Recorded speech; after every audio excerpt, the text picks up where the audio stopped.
Like that. Hello, everybody. I can't do that anymore. Welcome, friends, ladies, gentlemen, NBs. Welcome to the last one of the fifth one. I believe this is our fifth. You are correct. Show, our fifth season, if you will, of Stream of Thought. Sarazanmai. Mm-hmm. Sarazanmai. The long goodbye of Sarazanmai. It's ending. It has ended, and we are here to sing one last sweet serenade to our lovely little Kappa boys, and this makes me sad. But you know, before we delve too deeply into that stuff, I'm the Subtle Doctor, by the way, in case you are tuning in for the very first time. At the Subtle Doctor on Twitter, Dawkins, Docarella, Doczilla. No, please don't call me Doczilla. Sometimes I answer. No, please do. It'll make me very happy. I'll laugh. I will find this very amusing. So please, you go right ahead, folks. Shine on, you crazy diamonds. I answer to subs as well from a select group of people on the internet, but my wife makes fun of me because they're like, they're just calling you like a pile of sandwiches, and it just makes me happy. And the laughing man above me in the stream, and in ontological priority, is Manchester's favorite son, the silver lining to all our clouds. It's Shadon. Are you referring to the fact that my hair is growing silver? Mine too. Like, yeah. Since, if you look back at the course of the stream, you will see that, like, hair in the beard and on the head, like, the grays, the silvers, they're populating. I know Sarazanmai has been a tough watch, but I didn't think it was that traumatic. Come on. Well, there were a lot of feelings. Let me just say that. I've got a feeling as well, and I'll tell you what that feeling is. Anger. I fucking hate this show, and I'll tell you why. Because it made our otters to be the most evil, abominable, eldritch creatures ever. Have you seen what they look like? There's this one gif I've seen, this goofy little sea artist just rubbing his face. I'm like, that is apparently, according to this show, the source and the root of all evil in the world. I'm not buying it, Sarazanmai. 0 out of 10. Worst show I've ever seen. Go home and shave. It is a cultural difference. It is an unexpected, curveball from the show. I'm willing to look past it. I'm willing to be the cultured one. I'm willing to be like, look, I know. We all know here that otters are good. But, we just need to look past this and see and understand, like, the true message that's happening despite all the awful otter hate that's happening. So basically, absolutely. I'm better than you is what I'm saying, because I'm willing to overlook it. Back to you, Meg. You've just got no backbone, man. You've just got no backbone. Gotta stand up for otter rights. We don't need moral relativism at a time like this. It's an utter disgrace that this is going on, I tell you. It's rough. The moral of the show is that otters are an abstract concept. Man, I laughed so hard, Zoe, when that happened. Like, when in the middle of everything, the king otter, the dark kepi, as otter is like, I am an abstract concept, and then a giant drum called concept smashed the boys. If ever I feel the need to leave a work meeting at any particular point, I'm just going to say that I'm an abstract concept and just walk out. It needs to be... I mean, what are they going to do? I don't technically exist. I know. There needs to be, like, this is what it's like to be in critical theory class or in philosophy 101 for the first time. You just get hit with the concept drum, and you and your friends all plummet to your doom. Whoops. Well, I personally was a bit surprised in the end it turned out the otter was not the real villain, but it was actually the twisted spirit of Salvador Dali. Explain. The melting clock? Yes. You're fucking right. I forgot about that. That's so right. Yeah. Even the melting clock is right twice a day, depending on the length of the day in the Salvador Dali universe. Well, before more time melts off our clock, Shadon, why don't you why don't you update us on the Twitter polls from the episode 9-10 stream? While I pull up the information here, I don't know why my voice sort of went to the like Georgian, southern accent of a Georgian gentleman, but I will pull up. Is this one of the audience you're trying to seduce there, Doc? I'm just asking. You know what? You have found me out. My cover is blown.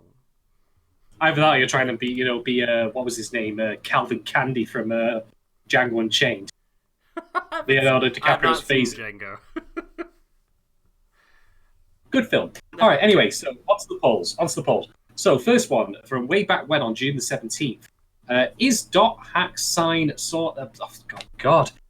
This word salad, honestly. Like, do animes just get made by, using predictive text algorithms? Like, I'm just typing phone, right, I want it to be about swords. What's next? Art. Online. All right, anyway. Let me cough up some bullshit here by talking out his names. Is dot hack sign sword art online for old people? 92% of our respondents said yes, but with less yucks. So, hey, you know what? I'm going to donate to the local, nursing home soon. A couple of copies of that. That'll keep them entertained. Beats the Antiques Roadshow. And 8% said, no way. Because even the 8%ers know that you wouldn't give it to anyone. Just, that's good. It's true. It's absolutely true. Next up, was the scene in Sarazanmai when Reo smashes the wine bottle against the wall absolute art? 86% of people said in total capitals, absolute art. 40% said art. I'm going to want you to see that voice again later when you quote Dark Kepi. Darkness. Did you ever see this is probably too obscure. Dino Riders. Ever heard of the toys, the show? It was a Tycho toy. Pass. And they made a cartoon of it. It was one of those where the first couple episodes looked great because they gave the VHS away with Pizza Hut pizza or something like that. And then the rest of the episodes that got made for TV look like utter shit. But the concept was people from the future, there was humans and weird alien people, and they were fighting a war, and then they got thrown back into the dinosaur times. And basically, I'm bringing all this up to say I'm stealing this voice from Krulos, who was the leader of the Rulons, the bad guys in Dino Riders. Krulos was like this. I will have Tyrannosaurus Rexy. So this is the Krulos voice. This is where I'm. Do you reckon it was really awkward for Krulos to go ordering fast food from McDonald's on the drive? You're just there. You're the McDonald's cashier or whatever on the other end, and obviously the mic is not great anyway, and he's got to lean out of his car, and it just ends up like. So that was a Big Mac with fries and a milkshake. What milkshake was? A strawberry is then, yes. Okay. I said, so hold the fucking onions, you filthy piece of human garbage. Yeah. Thank you. Fair enough. Good. You'll get your take out eventually. Anyway, 40% of people said... Also a small cookie, please. 40% of people said it was okay, and 0% of people said it was dumb, you're dumb. And credits to you all out there who responded to the poll, but you missed out on the chance to throw some shade. So that's very nice of you, but we're in good company here. You can throw some shade on us. We've got it. Anyway, next up is in the most predictive poll ever, as it turns out, because it could not have more accurately got at the events of this episode. Is the Misanga the true hero and main character in Sarazanmai? Doc here, getting scripts leaked to him ahead of time. Yeah. My mind you already knew. My mind is on a different level than your mind. That's all that's happening here, folks. I For sure. see it. Well, to be fair, a lot of people were also on a different level because 88% of people said, "Bless the Misanga," in much the same tone as when you say "Praise the Sun" in Dark Souls. So, and he would mispronounce it in Dark Souls. Sorry, go ahead. It's true. 12% of people said OFC not. OFC not, no man. And I think that's the end of the polls. But there is one of a. Oh no, there isn't actually. Sorry, there's one more. Were you surprised that Ryo and Mabu were Kappas? The thing that I was surprised at, and evidently, more people than not were more clued into the show than I am. So you probably should stop watching this podcast right now, if I'm quite honest. Feel free. But 30% of people said yes, never saw it coming, and 70% said nope, no along. All good. Didn't even have to read Wikipedia for it. Just new. Right up here. Next level. You never see it coming. Sorry, I can't hit that note. Move on. Abandon the. No one can. Lynn's voice is incredible, by the way. I love that lady's voice. Ooh la la. Like, she's really great. I have to say, like, when Persona 5 was up for Game of the Year discussions on the Giant Bomb 2017 show, which I could talk a lot about Giant Bomb. If we ever made a Patreon, to be like, Doc discusses Giant Bomb lore for like 2 hours, but like I love Abby so much, but like I was like choking my phone if a phone was a thing you could choke. We were talking about the music. They were talking as if I'm a member of the cast. They were talking about. Do you like this? Yes, thank you. The P5 music, and she was like, the music sounds good, but all the vocals are a little bit theater kid. And I was just like, no. First of all, don't put that in my head. Second of all, you're so wrong. And third of all, you're so right. But I don't care. I like it anyway. It's still good. People can, people can be wrong. Yeah, different tastes. It's fair. We can't, we can't hold against it. You expect to be universally loved, and then, you're on the internet and someone doesn't like it. And you're just like, I'm so surprised. Boy. Anyway, we have one more poll to talk about that was not actually related to Sarazanmai, but I am going to bring it up now because it is important. So, we like to exercise a little bit of democracy here and now and again on Warui Deshou, as we've done previously to disasterific results. Yep. From our ancient, pre-going it alone, current day YouTube history, when we decide, what should we watch? I don't remember what it was. Was it Welcome to... Yeah, it was Welcome to HK or Phantom. And we didn't watch something incredible. We ended up watching something trash. So we put out a call this time, of course, to our modern audience to, decide what we're going to watch next. A dicey proposition if ever it were one, because we did include not one but 2 potential clunkers on there, one of which received a token vote. I don't know who did that. Yeah. I don't know who you are. I don't want to know who you are. Please remain under that bridge wherever you are, like out in the wilds. You monster.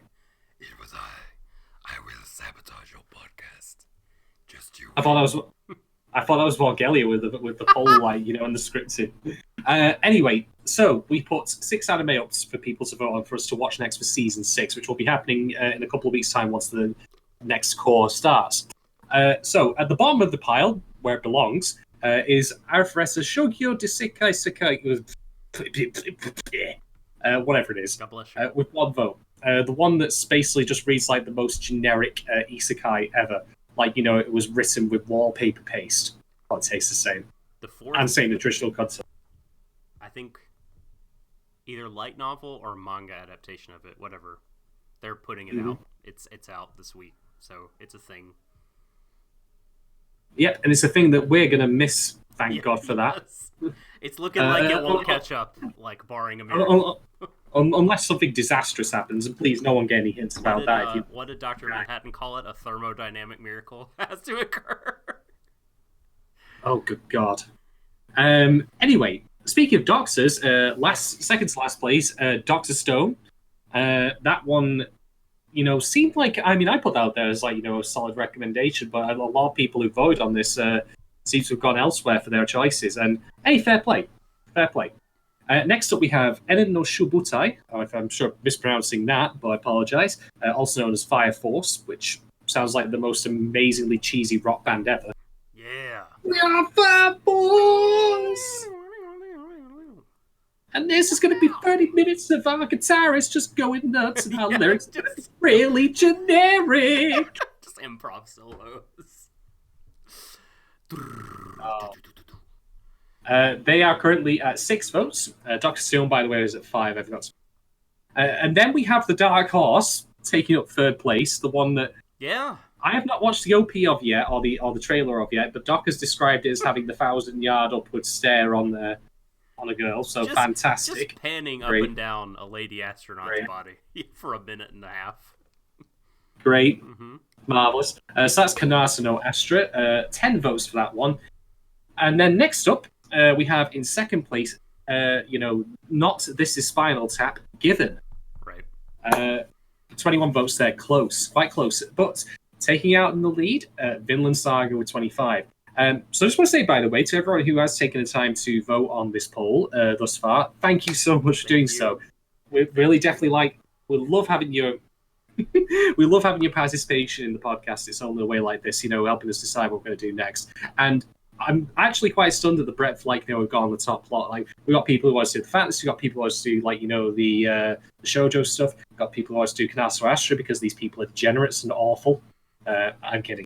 I'm the one who suggested it myself, so it's only my fault, really.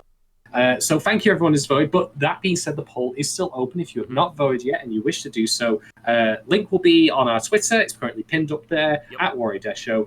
Get on there, put your votes in, put up feast up, have a cup of tea, and feel very proud of yourself for having contributed to, us doing some either potentially good anime or some potentially shocking anime next season. Although, spoiler alert, I'm probably going to end up covering Kanata no Astra on my own anyway, even if we don't watch it together, because I'm a moron. No, really, that's it. Watch it turn out to be great. Be like, there's a couple problematic elements. There's the one episode where they, chase around to get Cheryl Gnome's underwear, but the rest of it's great. This is true. I mean, you can't say to me, sci-fi survival series or something like that, where they're stranded out somewhere, and not made me least interested. Although, admittedly, that also was the premise of Lost in Space, so maybe I shouldn't be, getting ahead of myself here. Hey, Bargum. Anyway, yes, please do check out the poll. If you've already done so, drop your votes in. We'd very much like to have your thoughts on this and what we should cover next. Get on it. Anyway, back to you, Doc. Yeah, no, right now it's a 2-horse race between Given and Vikings. What is that called? What's the Viking show called? You just said it. Vinland Saga. And, if that's how it remains, so be it. Vote for your fave. But, when I look at the view counts and the listener counts on a lot of our stuff, and there are a lot of people who... or perhaps just a lot of bots, and I'm deluded. But I think there are a lot of people who consume our content that just haven't voted. So go to the straw poll. It's at the top of our Twitter. The link will be in the description of this YouTube video, and of the SoundCloud, the podcast, that stuff. And vote. If you care. If you don't care and you're just kind of for whatever, well, fuck you. No, I'm just kidding. That's your valid too. Yes. So, okay. Just gonna real quick before we summarize and run down the final episode, and then also our thoughts on the series as a whole, and kind of anecdotes and musings on what we liked, what we thought. Not necessarily what we didn't love, but because I don't think there's anything we point to. Maybe I'm wrong. They would be like, this was really bad, but just where we thought the show could have done better or improved. Before we do all that, I just want to take a quick moment to shout out Maimu Matsushima, who, apart from Ikuhara and Terako Utsumi, who have been, they've been the episode writers, the screen composition people, the head writers, and the individual episode writers for all the episodes. Ikuhara, this is his baby, of course, so he's heavily involved. Ikuhara was on the episode direction and storyboarding in addition to the writing, but the aforementioned Matsushima also helped do the storyboarding and the writing for this episode.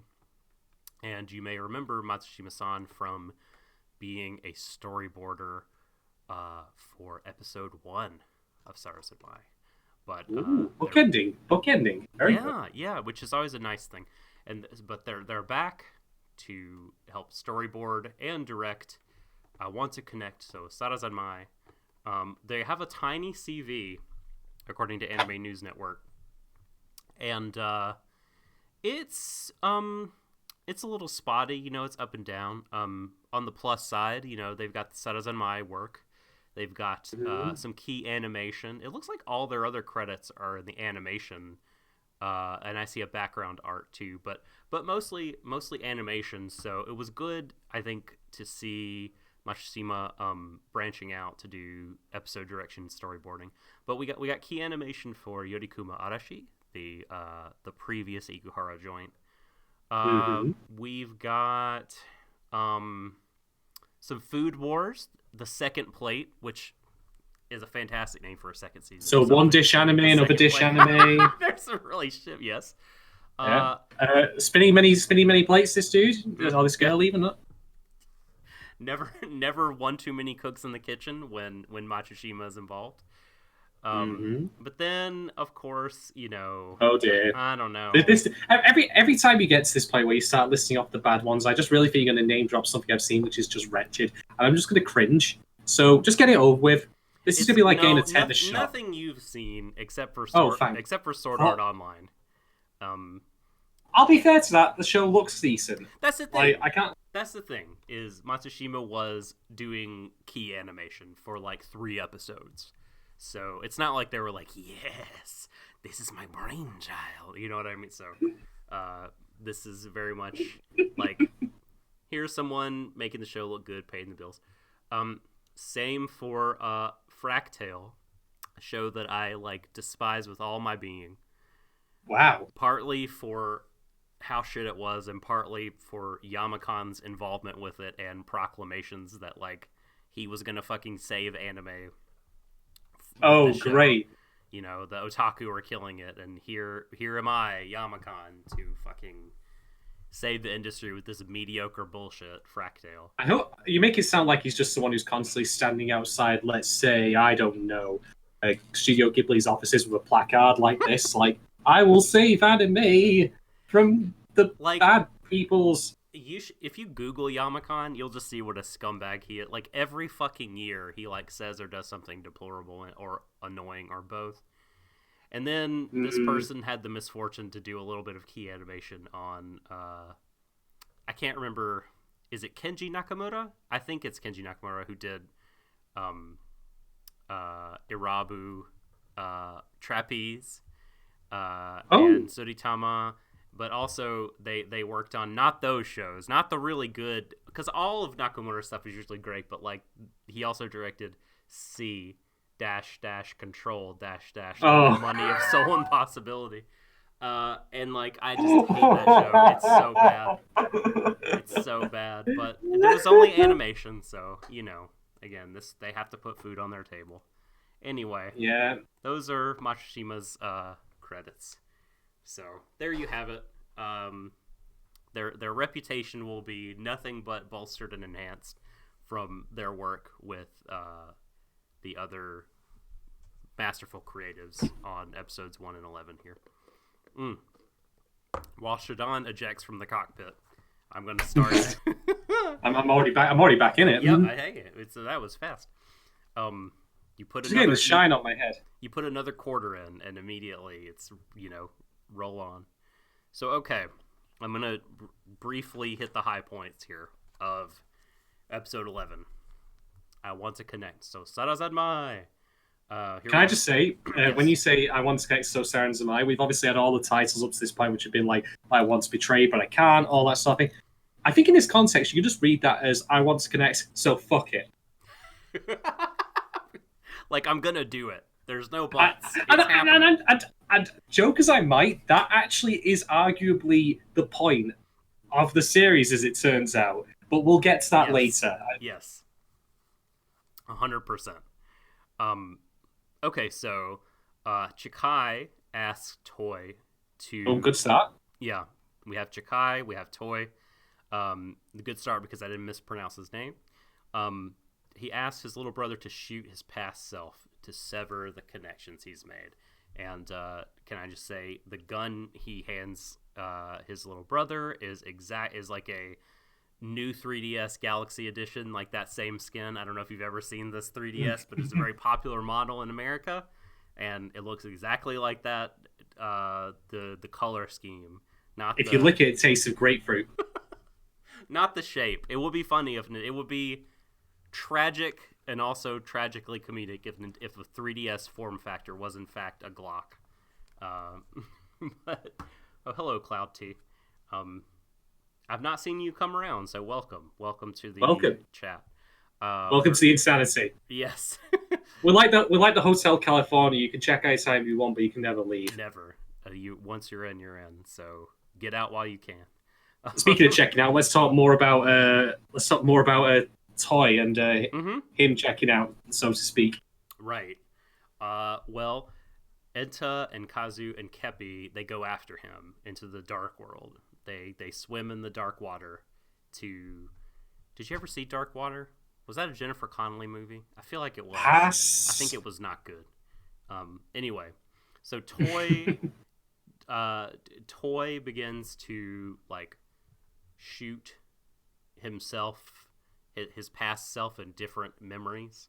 He begins to sort of slowly erase himself, and this reminded me of when last week, I believe it was Aki who talked about them slowly erasing the Twitter of Reo and Mabu, and they didn't just delete it all at once, they deleted each tweet one by one. And so here you have Toy going through and erasing each memory one by one instead of all in a collective sweep. So we have that going on. We have Kepi confronting darkness.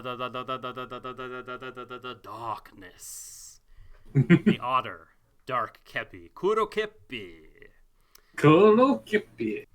So that's happening. Toy, like, boy, there's this really sort of, there's so many really powerful scenes here, and like when I'm reading my notes, I'm like, man, I had not thought about this enough. But there's this great scene where he severs his connection with his brother Chikai, and he says that he's talking about what happened when he shot that gangster, and he says ononly one person held my hand back then. This is a connection I forged with myself, so I'm going to end it myself by my own hand. And he shoots sort of, I guess, Dark Chikai. Like, I don't know if it's unclear to me, and maybe you can make this clear, whether or not he understands this is Chikai or not. Whether he thinks this is really my brother, and so I'm going to end this. Or whether he's like, you're not really my brother, so I'm going to shoot you. I don't know if it really matters, but like, that part was unclear. I think that it was him asserting his own willingness, and not that he was simply getting Grieber worm-tongued into doing it. Mm-hmm. For the last step, I don't want you leaning over my shoulder and whispering, this poison in my ear. I know what I'm doing. I've got a goal in mind. I'm going to raise my self-existence. Don't need you, giving me shit about this. Piss off. Mm-hmm. And like Trickster quotes, Dark Chikai is saying, like, I wasn't holding your hand. I wasn't doing anything selflessly. I was just using you. And Toy said he didn't mind. I mean, he's a tiny child at this point, and he's okay with being used as long as, Can I just add, by the way, just as a small point, when you said that, I got some serious fucking Ancient Magus Bride vibes then with Chisei in particular. Ooh, man, you're so right about that. Wow. That stung when he said that. Because, again, I can get where he's coming from. Like, I've got no one but my brother, and my brother's a tosser. He's a shithead. But who else do I have? That's better than nothing, surely. Yeah, it's very sad. So, at this point, Toy is about to destroy and erase his child self with the Misanga, but Kazu and Enta jump in to protect child Toy. And despite eventually Toy erasing that part of himself for the time being, I think he does end up shooting it, but Kazu's Misanga remains, even though Toy's had gone. The Misanga remaineth. Blessed be the Misanga. and Kazu tells does he tell us? He tells us the dark otter man. Yes, to Dark Kepi. Even if you cut me off, like even if you erase the connection, right, that I've Toy and I have established previously, then insert your own crappy 4G data plan joke here. I know that tweet was going many around. people have made that. So I'm just quoting. Even if you cut me off, I'll keep reconnecting. Like it's that important to me. Then we go through kind of a montage of visions. The boys are kind of plunged into this, like, seeing a lot of things we've already seen in the show, and each one of them has a monologue in which they say a lot of different things, but always they're saying, part of me must have been waiting for someone to do something. Which I thought, like, I don't know, which really fucking hit me as super significant. We can talk about that later. But then, rather than lose his own connection, and same can be said for the boys, they all call out Sarazanmai. And then Super Kepi jumps in, which was like the cutest Kepi shot of all. No. That's one there is an Ultraman reference. Really? I shit you not. Tell me more. Okay, so for a time, I didn't finish it because I kind of got bored with it. Maybe I should go back and give it a second chance. I was watching Gridman. Gridman being based off the Ultraman Tokusatsu property and licensed to Trigger. And of course, there's a lot of homages to Ultraman in that. Indeed, Gridman was a live-action TV show from the 30s. Yes. And one of them is the pose of, like, Gridman flying towards the screen, arm up like that, but coming in steps. Like, it's not just going, like, forward constantly. It's like, dum, dum, dum.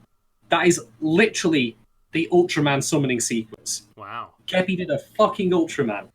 And I popped off when I saw that. I was like, holy shit, that's awesome. That's cool. I did not expect the deep. We've had like West Side Story in this, like Ikuhara, like I probably missed half the references of this because I didn't know them. I was just being plain ignorant. But like, that's awesome. It's super cool.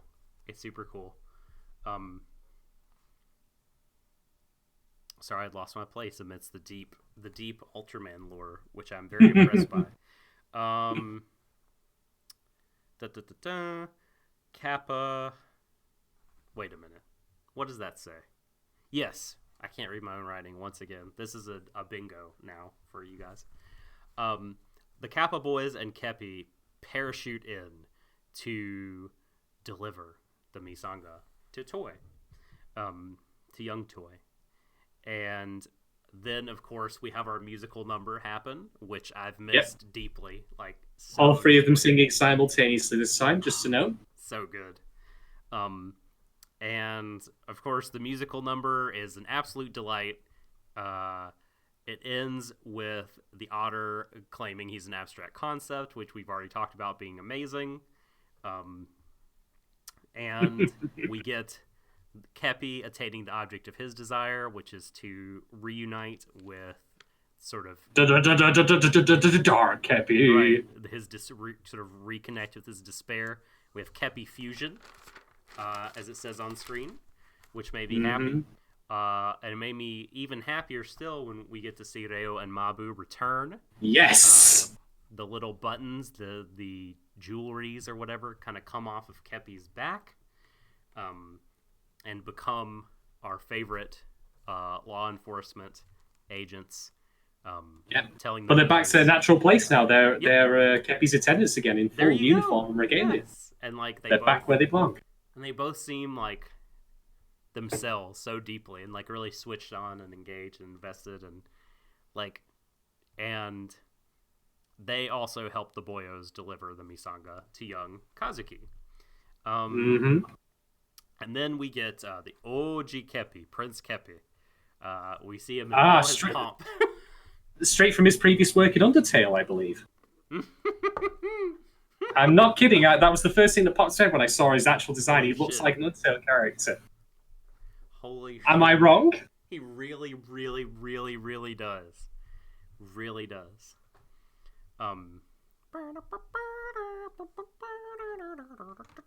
You totally know the Otter would have been playing Megalovania for everyone. Oh. Yes. Oh my god. That's what I was trying to think of. Or possibly the Flowey theme, maybe. But anyway. Oh, Flowey. That bastard. So, we see... Good lord.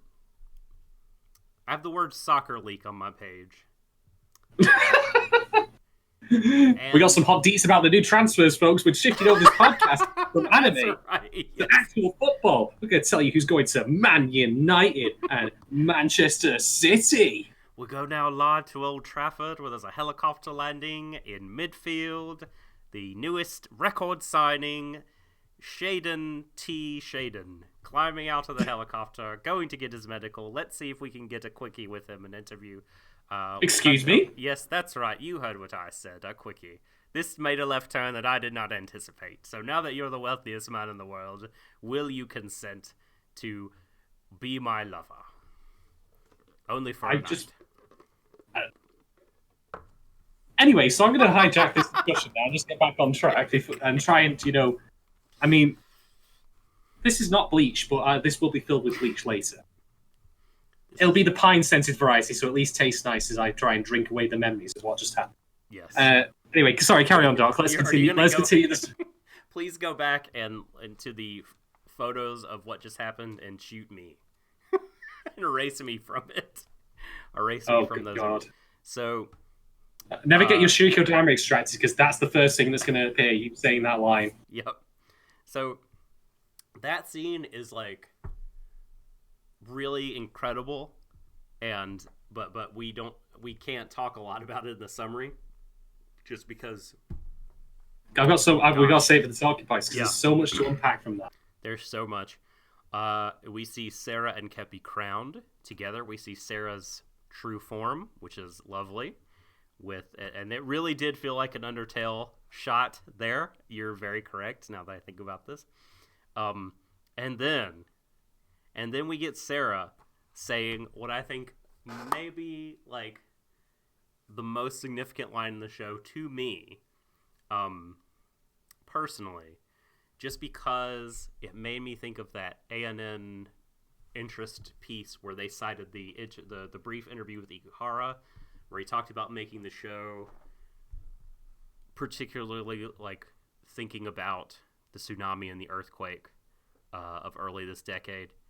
And the things he said about loss, I mean, that really, really clearly came through here. I mean, it was some dialogue that was not like a verbatim quote from the interview, but it really felt like almost beat for beat what he was saying. Sarah says, only those who connect their desires through the pain of loss can take the future in their hands. And then we get the credits, which are kind of traumatizing at first because our boy Toy gets his head shaved. That's like, wow, what is Don't happening? Don't make the mistake I did. I mean, I didn't go to prison to get my head shaved, but nonetheless, woofed. And it's 3 years later as well. That's 3 years in the slammer that he spends as well. Man. But there's a point to it. I know. So, like, fucking... Yeah, gosh. The haircut, I just have haircut in all caps. In my notes. And 3 years. 3 years, Toy, pays his debt to society for weed, I guess. Who knows what he was ultimately convicted of, but it is immaterial, really. The murder was probably buried forever. And at the end, after that, we see Toy jumping off the connection bridge into the water, and the other two boys joining him. And it's just a lovely, like, heartfelt reunion that made me, like, this is the part that made me tear up. Like, this, and after the ending, like, when, like, we see Toy, like, doing the thing verbally that, men do. Like, there's, the saying, insults are the language of love between men. And he's like, I'm sick of you guys. What the fuck are you doing here? But like he has this blush on his face and such a warm, cute smile. Like I fell in for him. And then they're all hit by a boat because it's still an actively used river. Shut up. Fuck you. This is exactly what I'm talking about. Insults, the language of love between men. We'll cover that in a bit, Zua and Trickster. We're gonna talk about the turning in or toy in prison time. But there is a lot to discuss about that and what it means narratively. But I actually think this is right. Like he did turn himself in. I wonder for what. And because he was a juvie, I mean maybe like 3 years was like, okay, good behavior. Like you shot this like older dude who was like clearly a threat to you and your brother. Like 3 years is plenty, whatever. Very plausible. I actually don't know how the penal system works in Japan and all that sort of stuff. So like, who the fuck knows like what's realistic to expect from all that? And I'm sure someone the fuck knows who's listening to this, but I sure don't. So if anyone can enlighten me about that, that'd be great. Yeah, and then we get to see the fucking cat who had kittens doing the pose, which is incredible. And we see the boys as Kappa are off to the future and the rest of their lives together. One other small detail: we get to watch the opening again at the very end of the show. The closing moment of the opening is, you remember how we said before, like about the shadows getting erased, so it was just down to Kazuki at the end? All three of them are back. Yes! Fuck yes. All has been restored. God bless. That is then Sarazanmai off to the future. Whew. The endless ending that I've spoken about many times before, which is, world's their oyster, they can do as they please. Mm-hmm. Yeah. And indeed, that's part of the point of the show, as is illustrated in the post, end of Dark Kepi moments when we get like the montage of football scenes, which we'll cover shortly. But, whew, yeah, there it is. I want to connect, so fuck it, Sarazanmai. So Sarazanmai. Indeed. Okay. All right. Woo. Talk to me, Shadon. Tell me what you got to say about this episode. All right. Okay. So I'll start by asking this, right? Like, okay. Now, apart from the obvious, like, we need to stop Dark Kepi from erasing all human existence thing, you have to ask yourself the question, why did Kepi take Dark Kepi back in? If you could live a life free of despair, if I could lead a life free of sadness, of doubt, of, all that. Well, I don't know. Wouldn't you? I don't know. Wouldn't you? But here's the thing. Bear in mind, Kepi, as we've seen him up until this point, is, this little rounded ass, this blob, basically. But then we see his true form, and his true form is almost divine, I would argue, in its portrayal. And that's the thing. That only happens after he takes Dark Kepi back in. Mm-hmm. So I think through that, that's telling us that you can only really be a complete person or a complete entity if you do have that dark side, which ties in with everything else that's happened. All of our characters made mistakes of various stripes and sorts. Kazuki with how he treated Haruka, or even just the crime of stealing the answer, or something that got left unresolved, but that's not important.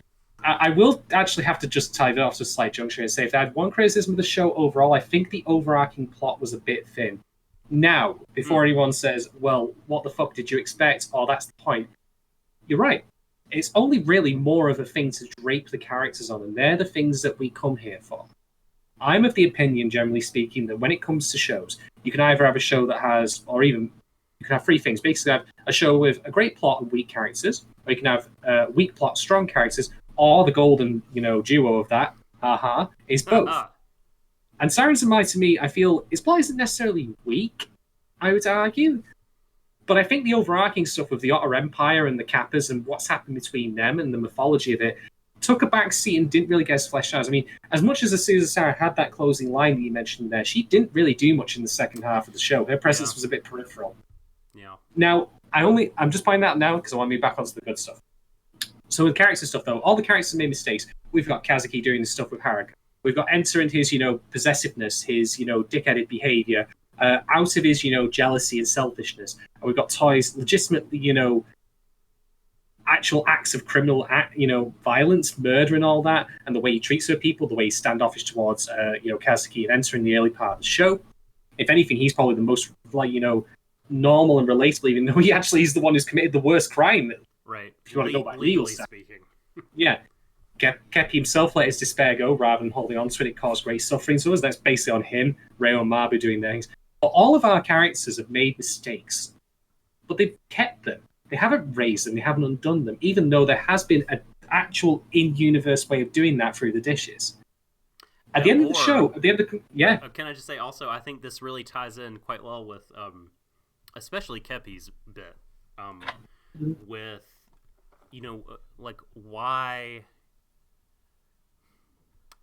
why is it bad that people get erased, right? Because people do bad shit too, right? People are off erasing things, erasing people, erasing mistakes. That whole process of erasure, of forgetting parts or the whole, I think the show is very much against that sort of thing.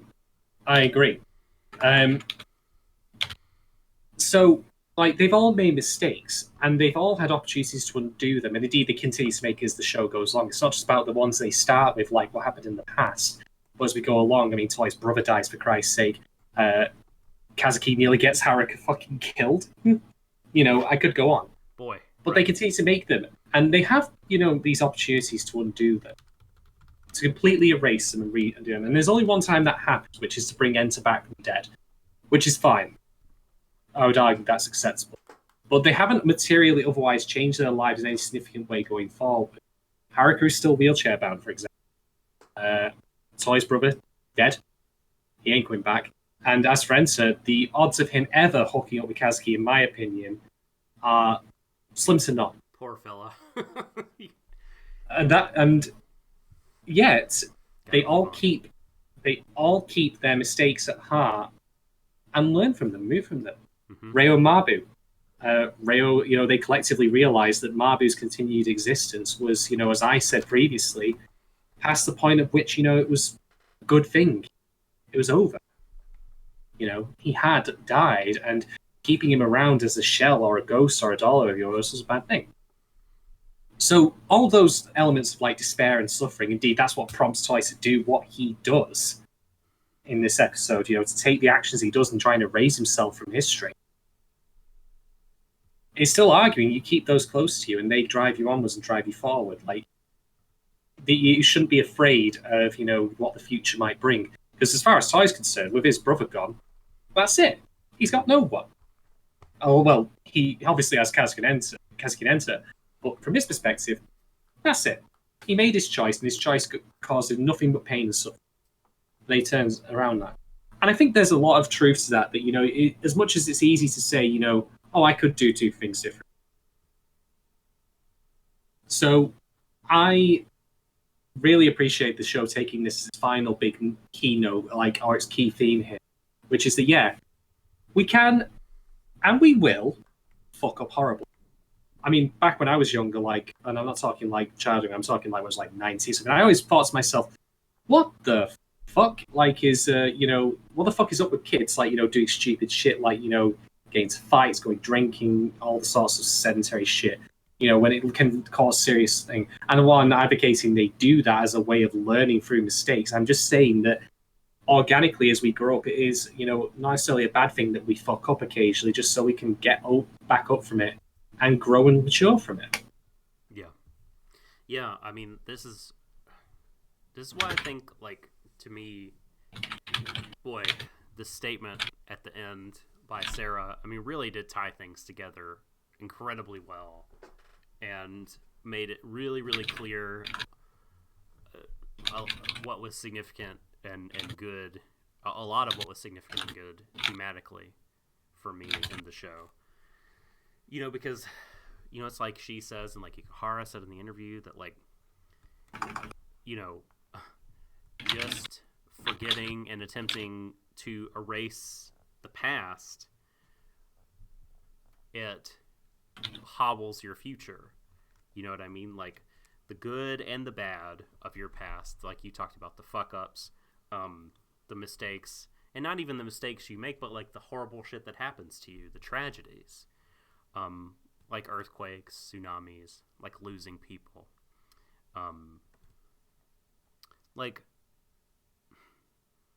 those things make your future connections, while making them at times more difficult on the front end, perhaps. Like, they're given more meaning because of that. I mean, like, so Abraham Heschel, is it Heschel or Heschel? I think it's Heschel, was a Jewish thinker who said, I thought of this quote immediately when Sarah said what she did. He says, I'm going to paraphrase it to be more inclusive.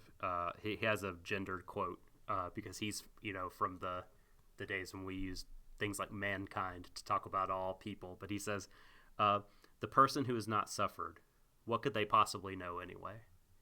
And, like, to me, that just makes so much sense and ties in really well with the meaning of what she's saying in the show. Like, all the characters having to fully face up to who they are and who they have been all the way through, and integrate that into themselves so that they could more deeply connect with everyone else in their lives, the people that they cared about most. Like, knowing what's at stake and knowing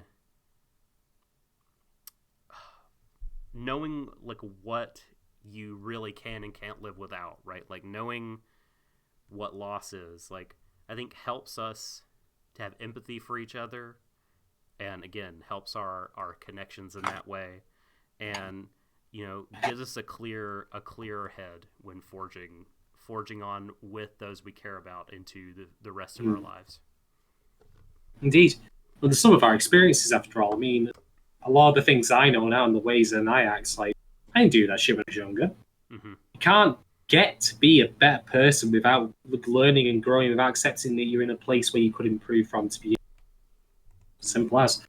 I mean, I will say so about Sarazanmai. That's the second time we had to deal with suicide in the same show. Jesus Christ! Because again, that's basically conceptually the same thing is going to happen to Kazuki halfway through.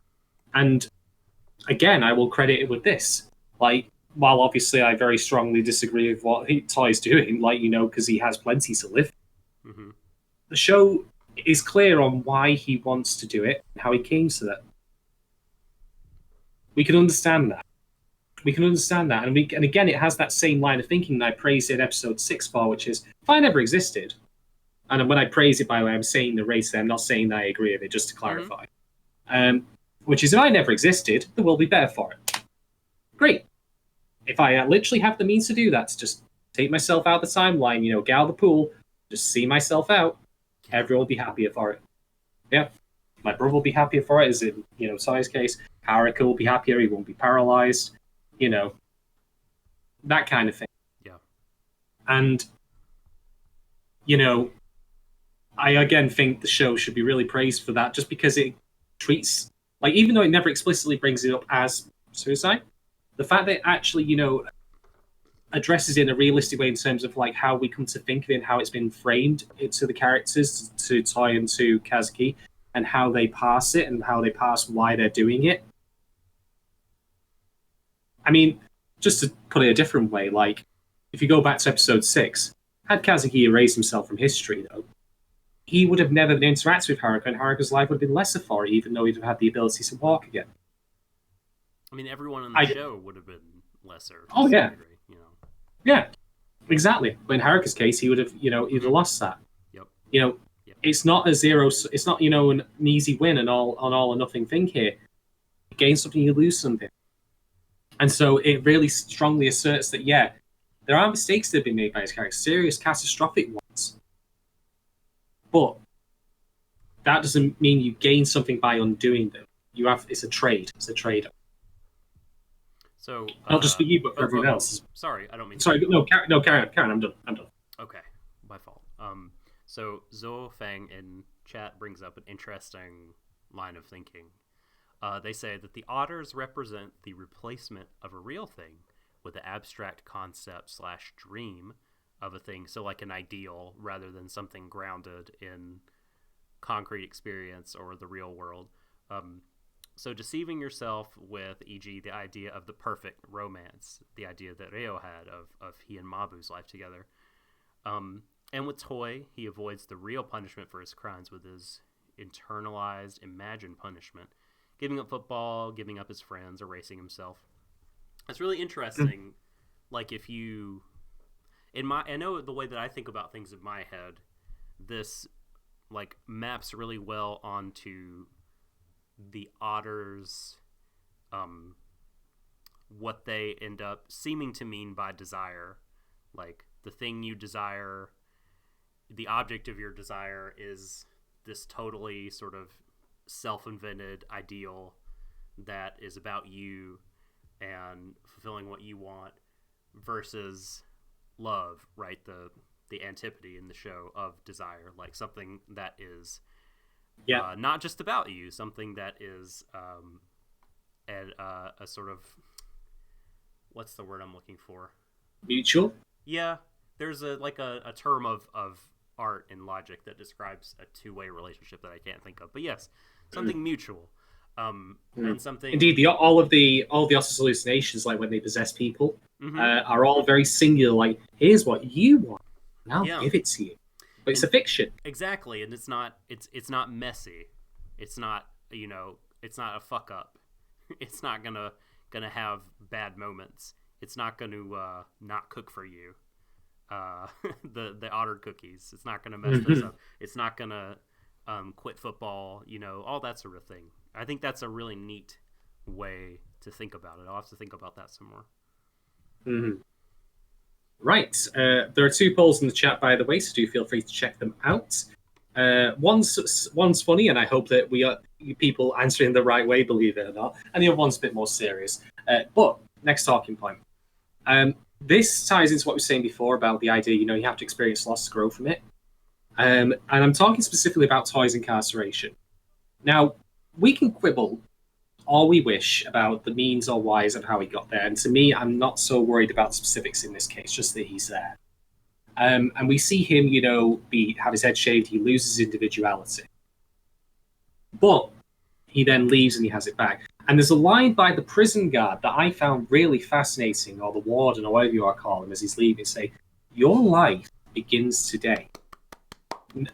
No. I actually disagree with him. I very strongly disagree with him, and I'll tell you why. Because we've seen through this... No, I feel you. I guess I'm just like, I feel like his heart was in the right place. And be like, boy, what if all prison guards were like that? They really gave a shit about their, you know what I mean? Like, you just hear so many awful stories, but... Well, it wasn't the prison for banana fish, to be fair. No, it seemed like he really cared. He was like, I don't want to see you back here. Turn over a new leaf. And that, in technical sense, this is divergent from what we're talking about the message of the show being. But I felt it was nice and showed that he really actually cared about Toy and the rest of his life. So, but yes, please carry on. But after all, the entire first half of the episode prior to him being incarcerated, closing moments, is him fighting for the past and to retain it, even though he's done horrible things in it. So his life has always been on for the good and the bad that's entailed. It didn't, start anew when he came out there. He carried those experiences with him and those connections, and that's why Enter and Kazuki are waiting for him after the fact, when no one else otherwise would be. So, again, I think this ties into the whole thing. It's easy to say, oh yeah, he got punished and lost and all that, but that's the direct outcome of his actions from the rest of the show. He carries that with him, serves his punishment, but does so willingly. Mm-hmm. It's a complete U-turn from what he had done before, where he was going to completely erase himself. He literally, in the most real way possible, takes the fall from that, takes the punishment, because he knows it's worth it to maintain those connections he's had in his memories, and continue on. So his life hasn't started at that point. I'd argue it's more continuing onwards, and now he's grown from it. I mean, arguably, in my view, I would prefer he not be incarcerated at all, because I'd say there's pretty strong mitigating evidence or circumstances. The weed stuff notwithstanding, I mean, this is Japan after all, where that apparently is more, heinous a crime than child pornography. So, nice one, Japan. Real good, real classy. Keep it up. But that's neither here nor there, really. And I think that's why it's immaterial how he got there. No, I'm kidding. That's awful. That's why I think it's immaterial, really, in the end. Yeah. How he ended up there so much as it's just like, him truly accepting what he's done and keeping that in heart and mind to move on with that growth.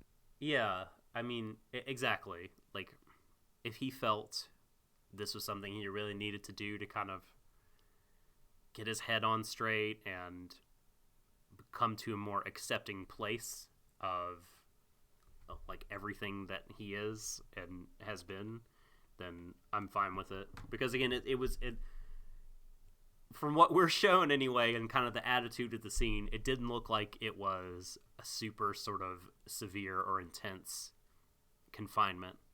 And it looked like it was probably beneficial for him in some ways. The time Trickster's mentioning the bridge scene. The thing is, Kazuki and Enter being there is such a massive coincidence that I don't think it's necessarily meant to be taken on straight value. I mean, it is the Bridge of Desires after all. So maybe him passing through that was meant more not necessarily to be him killing himself then, but more to, now he's out in the world again, he wants to maybe try and use that as a point to reconnect with them. Mm-hmm. You can read a lot. You can read a lot of rates, I suppose, but yeah, and we see him as a Kappa later with Off to the Future. I mean, I don't think that he's symbolically killing himself there. If anything, you could say like it's some sort of symbolic baptism. Water more often than for death is a symbol for newness of life. And you could say like this is not that he's kind of like we talked about forgetting everything else, but that he's stepping out into this world with fresh eyes, almost like he's born new in it. I mean, they can talk underwater apparently when they're in that river, so I'm guessing that it is. I mean, if you want to be that pedantic, there's definitely meant to be taken abstractly, because otherwise he'd be like going to say, "Enter Kazuki, what are you doing?" No, yeah, exactly. And the whole sign hitting. What happened to the sign hitting Kazuki in the head? Like, what was that all about? And yeah. Abstract concepts are characters in this show, so we can't. It's. We should. I don't think this is a literal sort of thing or meant to stand in for. Or you could even think of the idea of water, washing him clean. He was stained with blood at one point, after all. So maybe this is a metaphorical washing. Totally. Yeah, cleansing of sins. Baptism type of thing, for sure. I would favor my own self. I feel like that reading to me makes more sense. But but I mean, I'd hear a case for almost anything with this show. Exactly. All right. Do you have any more, Doc? Yeah. Let's talk about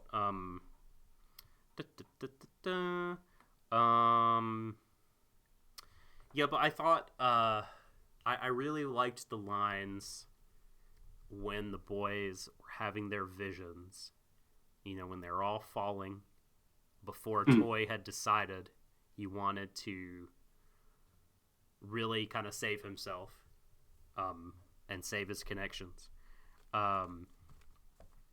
They each said, part of me must have been waiting. I think Enta said, part of me must have been waiting for someone to, burst my bubble. And I can't remember what the other two said, but just this whole idea of,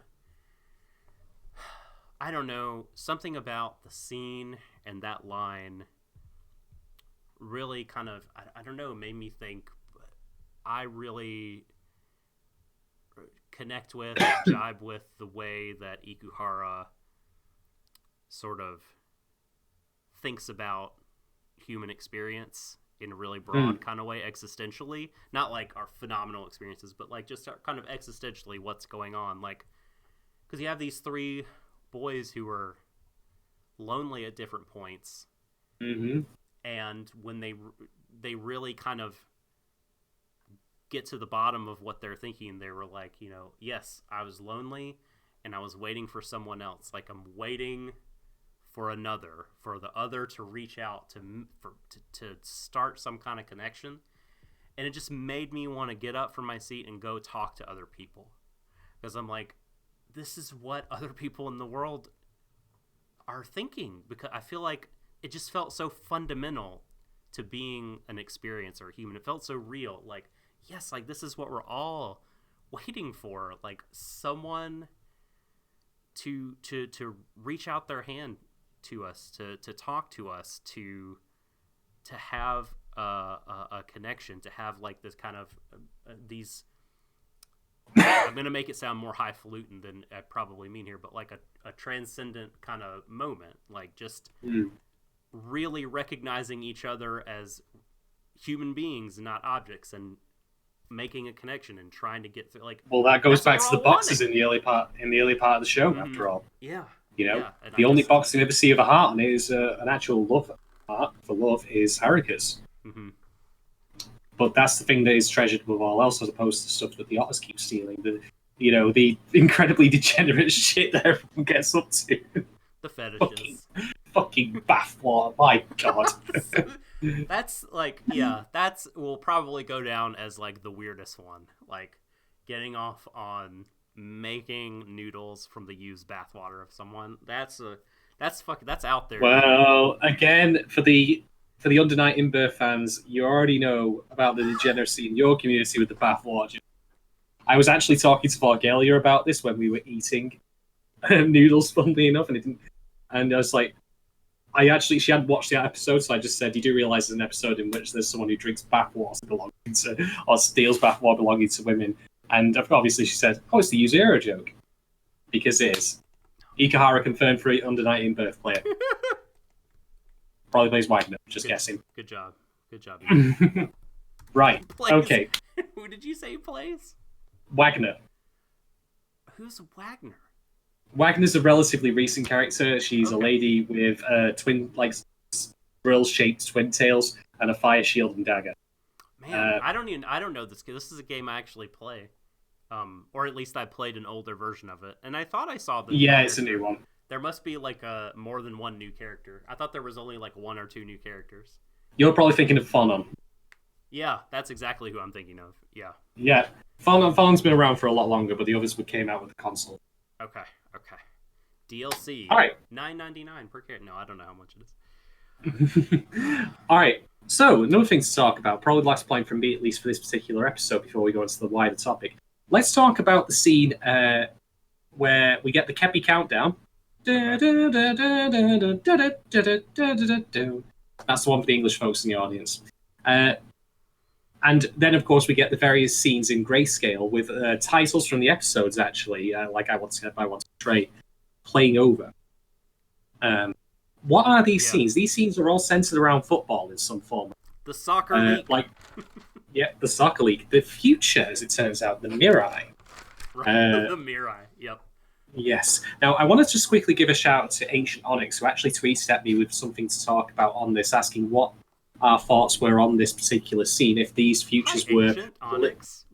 Listen, what a great Twitter follow. Follow Ancient Onyx. They're awesome. Yes. Indeed. And so Onyx said, are these scenes actually going to happen in the future? Or are they possibilities of the future? Like, what do we think of them? What do we make of them? Mm-hmm. Just to give some context, Barry, because this is all like important for as far as scenes go. These scenes involve things like the guys arguing with each other. One of them, which I thought was just, wow, Ikuhara really can twist the knife, is we see, I think it's Kazuki going through physiotherapy with a wheelchair in the scene. I'm like, that is the long-term, like, high-grade, high-impact karma there, given what happened with Haruka. Holy fuck. That's something. And I think we have Toy leaving the Misanga behind in his locker. This is all over. Who throws their boots away? Is that Kazuki? I can't remember. Okay. I can't remember. But anyway, that's the kind of stuff again. They're all scenes of conflict. They're all scenes of falling out, of anger, of suffering, and all, and pain.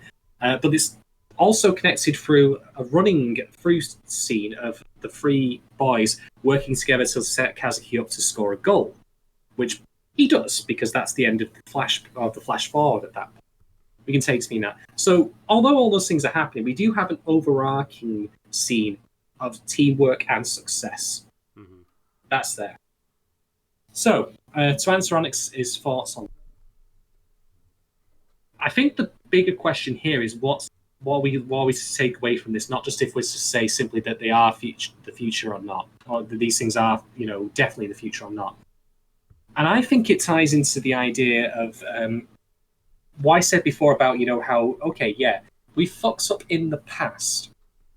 We've all screwed up in many ways. I've done some stupid shit in my time, and here's the thing. Here's the big thing about this scene. We're all going to keep doing stupid shit as we get older.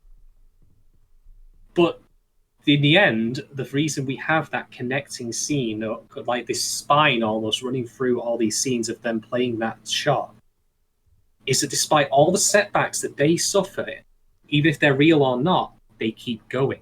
They keep working together, growing stronger as a team, working towards that common goal. Quite literally. So I think the point here is that as much as the show is saying that we shouldn't give up our memories or our experiences, our losses, our pain, our suffering that we've had in the past, we also should similarly not preclude ourselves from the idea of experiencing more of that. Not deliberately, mind you. I'm not saying people need to start, dropping toasters in tubs and all that. Don't do that. That's a bad idea. But rather, I'm saying you need to be open to the idea that you will continue to make mistakes as you grow older, even to old age. No one's perfect. But that you'll continue to get stronger for it and learn from it, become better for it. And I think that's really important. This show is not simply just about dealing with past experiences. It's about being open to the possibility of future ones and not closing yourself off. I mean, right. Like Enter, for example, think of it from his point of view. He did end up confessing his feelings to Kazuki, which is quite a brave thing to do in any circumstance, even if Kazuki might have been reciprocative of time. He made the choice to do what he wanted to do to his brother, but then he simply made the choice, to stick around and see what the future held, even though it led to him being put away for 3 years. Mm-hmm. Which, as much as I say, that might potentially have been a good thing in terms of the show, that is still 3 years of his life down the drain. Let's be honest here. Let's not sugarcoat. No, you're right. Or in Kazuki's case, Haruka's not been, is still wheelchair bound. They still have that. That's still going to be something going forward. All sorts of things. So I think that's the point of that particular flash forward. It hints at possibilities in the future that may or may not happen. Kazuki may end up breaking his leg and having to go through physiotherapy. Or he may not. Maybe it never happens. Maybe some of those things happen and some don't. Maybe none of them. Maybe all of them. Maybe they never even get to the soccer field. But the point is that the concluding moment of that flash forward is, them scoring that goal. And so therefore, being open to the idea that you may have to go through more suffering in the future as a means of growing and getting stronger from it. Now, that being said, I don't think it's fair to say that you should ever wish on anyone, you got to go through hardship to get strong. It's like leveling up. Right. If we can avoid it, we can do. Right. Mm-hmm. But I think rather the idea behind it is that we can be opportunistic about it. If something goes wrong, we can learn. And sometimes things go wrong despite our best efforts. It's like from fighting games that failure is success, right? When you're labbing, especially when I whiff a combo and it works out in my favor. It's just you get beat and then you figure out why you got beat, and on and on. But no, if only life were that simple, right? So I didn't, to be clear, don't Kepi, Reo, and Mabu say at the end what they've just seen is a flashback of a possible future. And also flash forward. They say that as well. Yeah, they're experiencing it as in that way of those kind of memories that are only possible memories. But I agree with you that it's less in this sort of show. It's less important the nuts and bolts of are these really happening, and kind of where are these things situated in the ontology of Sarazanmai, and more of what you said thematically. That you know, being alive can be really, really hard, but it can be extremely fulfilling and good and rewarding, intertwined with all of it. And, you know, to experience all that, you know, the good with the bad, you got to be on the field. So I mean, if you take the show back to a macro level, just think of it this way: these kids have been through an experience where, against their will, I can't hear you. Huh? What? Can you not hear me? You've muted yourself. I've not. Yeah. No. I don't think I've muted you. Let's see. You're not muted here. Can I hear sounds? Let me unplug my headphones really quick and make sure. No, oh wait. Yep. There you go. There you are. Okay, I don't know what happened there, folks. Apologies. You've returned. Yeah, unfortunately, you can't hear me. I'm afraid. Doc was just going like, God, I can't stand this. Yeah, it was. I guess my headphones. God damn it! Sorry, I missed your. Please continue. I mean, take this back to the macro level. Like, these kids, like, against their will, were turned into Kappas and forced to fight zombies from hell. That's what happened. They were forged in fire. That's how they met as friends, after all. Tai would have had nothing to do with Enter Kazuki had he not ended up in this situation. So even then, the events of the show prove its own thesis by saying, hey, you know what? They've been through some silly and even downright stupid shit, but they're firm friends as a result of it. Mm-hmm. And admittedly, I've never been turned into a Kappa and forced to extract someone's, desire from their butthole. But I have been through some stupid shit with some friends that I otherwise have never met before, and I'm still firm friends with them now. So, I think it may be a good way to think about it is like, experience is not like a Jenga tower. You know what I mean? You can't just like remove pieces from it and be like, I still have the same Jenga tower, only minus me or minus this one thing. Like, everything is so deeply connected and experience is so holistic that, like, to remove just that a part of it, it makes it this totally new thing, that because so many people are affected. It's the change is that deep and the ripple effect is that voluminous and all, not all consuming, but spreads that far and wide.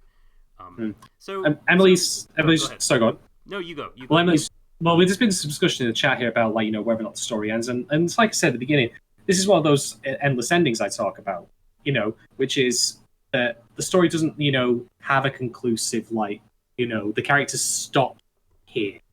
That's the end of it.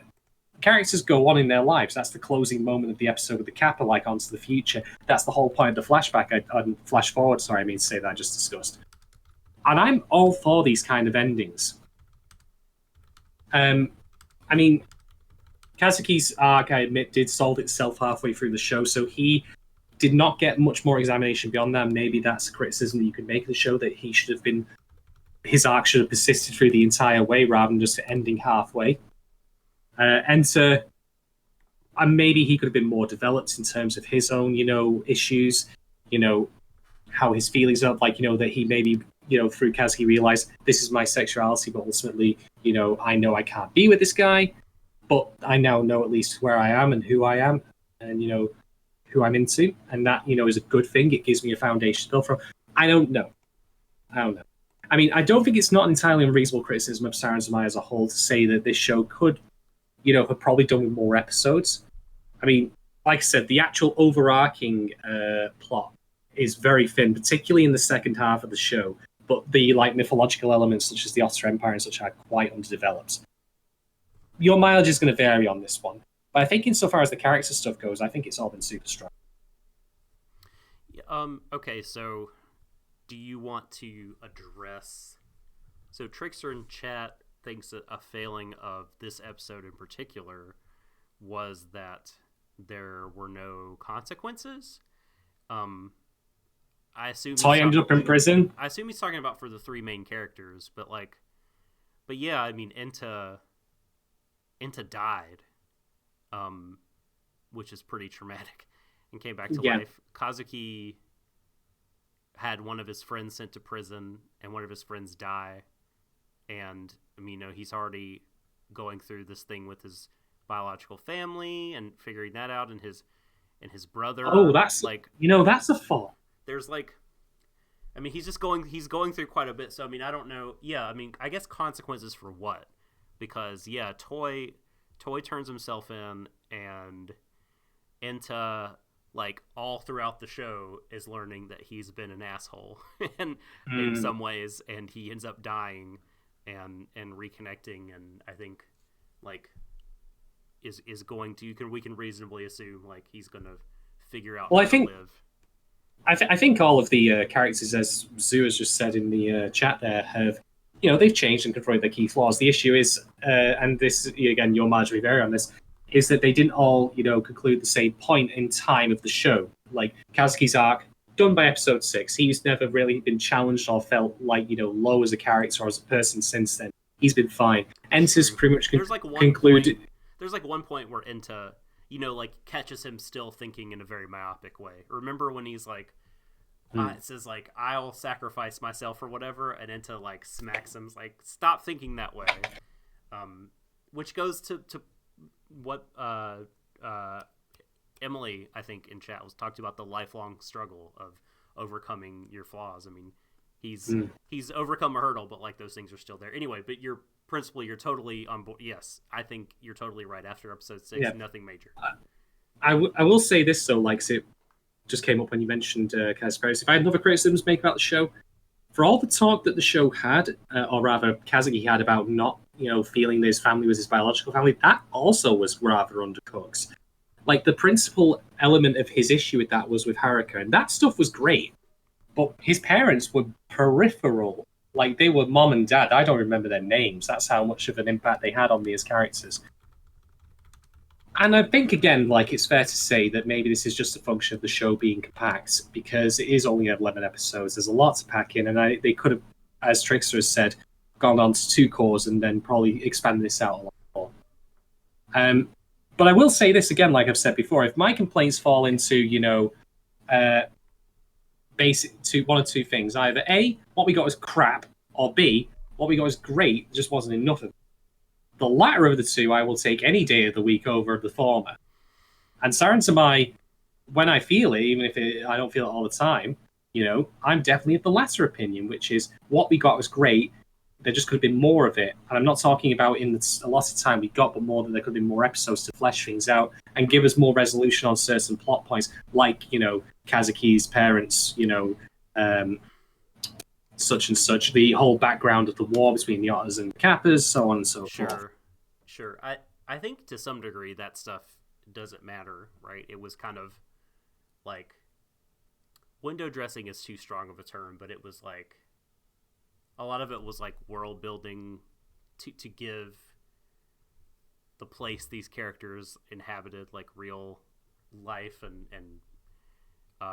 zest and verve, and like we got to see a brief window into their lives at a very important time in all of their lives, and we got to see the really important events in this time. And it would be cool to see what would happen later, but I think it's not necessarily integral to like this tale, because I think we've kind of laid out how he would feel and how he would respond. I mean, like, he's in a better place, but sometimes he would fuck up, and like whatever he goes on to do, I think he's gonna still love and take care of his brother and be connected to Toy, which is the real important thing given this story.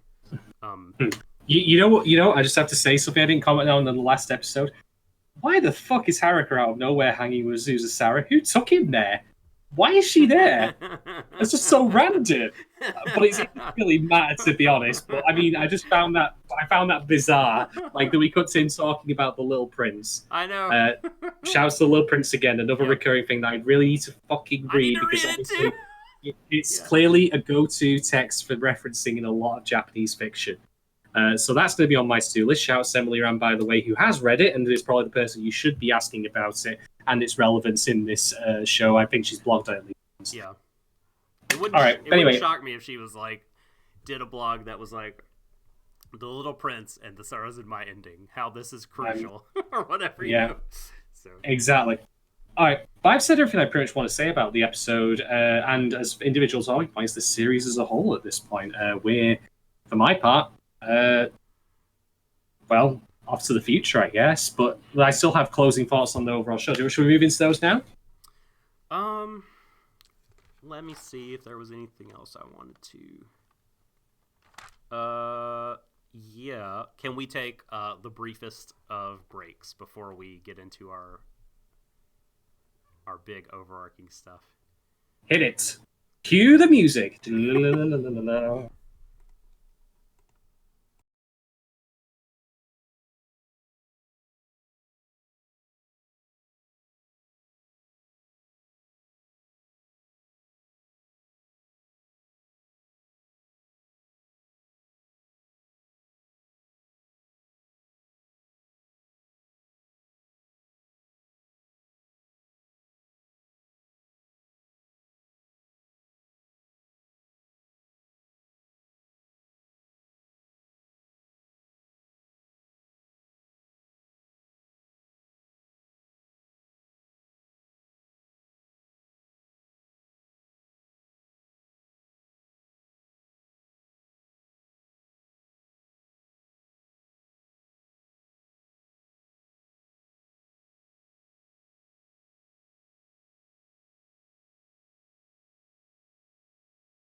We're back. Thanks for hanging with us. Cheers. My apologies. I promised music and there was none. So at some point I will pay some. I don't know. I'll play a blue or some shit. I'll figure it out. I mean, God, I could get music on my phone right now, but then the YouTube copyright box would literally drop kick me in the face. I don't want that to happen. They would come. You'd probably find it very entertaining, to be fair, but I'm good. I don't like being drop kicked. Right. Anyway, so yeah, let's talk about red and black clad ninjas would zip line into the background of the shot and gag you. Something like that. All right, so let's talk about the show as a whole. Let's get our closing thoughts on Sarazanmai as a series. Do you want to go first, or shall I, Doc? I'll go first and just yes is a raise, no is keep. Cloud.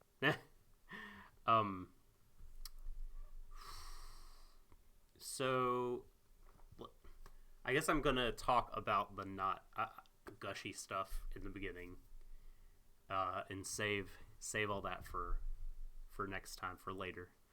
I think that I'm so undecided in some ways on where I feel this sits in Ikuhara's oeuvre, in his his catalog of anime works he's directed. There have been 4 TV series that he's been, and not counting the Sailor Moon stuff that is sort of someone else's baby that he comes in to take the lead for in different parts, unless I'm mistaken. I'm just looking at Utena, Penguin Drum, Yorikuma, and this. Part of me is it's the best thing ever. It's it's the most tight, cohesive thing he's ever done. Even one of my favorite all-time anime, Utena, has some stuff that you could cut from it. But then I'm well, like you were saying, boy, I wish there are certain things that could have got fleshed out. And even if you take the stance that I did earlier about plot elements not mattering as much as the themes and things like that in this particular slice of the characters' lives, there's some stuff that's introduced thematically that, like, I mean, maybe on rewatch it will hit me more. You know, this is certainly like an onion, right? That there's a lot going on, and over the years, so it's like an ogre. It is. This anime is like an ogre, and over the years you will probably find that they are layers. Sarazanmai and ogres are like onions. That was really bad. Holy shit! I got to work on that. Well, to be fair, it's Shrek, so it just automatically stings everything it touches. That's true. So yeah, I go back and forth. I mean, but having said all that, I mean, this is a fantastic show. But, you know, things like the Capazon boxes. Maybe this is just me being thick. I mean, it's definitely that, right? Because, you know, I think, certainly in the past, Ikuhara has made a ton of stuff where there's a lot of symbolism of which the meanings are deep and layered and non-obvious and referential and things like that. So maybe it's like, I don't know, a lot of people are praising this as really straightforward, and so maybe that's like me reading all that and going, all right, I don't have to look as deeply into things. Why aren't they talking about the boxes more? Maybe there are depths to it underneath all the straightforward stuff that are still there that can be plumbed and mined and figured out.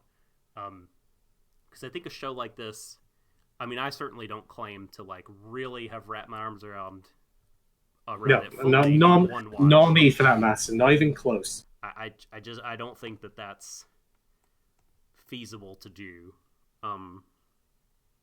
But anyway, so yeah, I mean, there are things like that thematically that I would have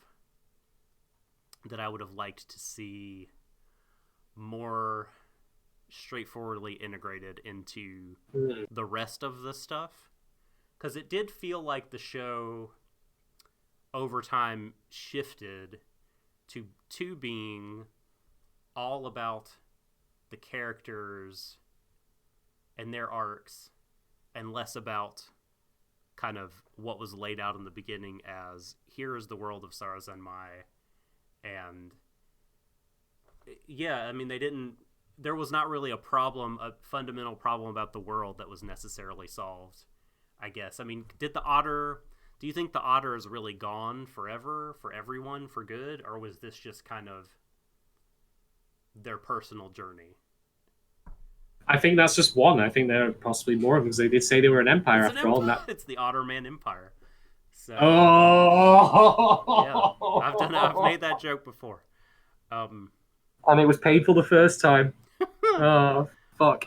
But I do love these. I mean, like Cloud was saying, like, these characters are tremendous, and so that shift is not necessarily an unwelcome one. But you know, things thematically that are left on the table or undercooked, you know, certainly worth calling out. And again, maybe I'll rewatch the show in like a year or two and like deeply regret saying that. Maybe like, oh, it's there. Come on, Doc. Like, why did you not see? So, yeah, those are the things. And again, I could see people frustrated that, you know, the Kazuki's family situation isn't really gone into more.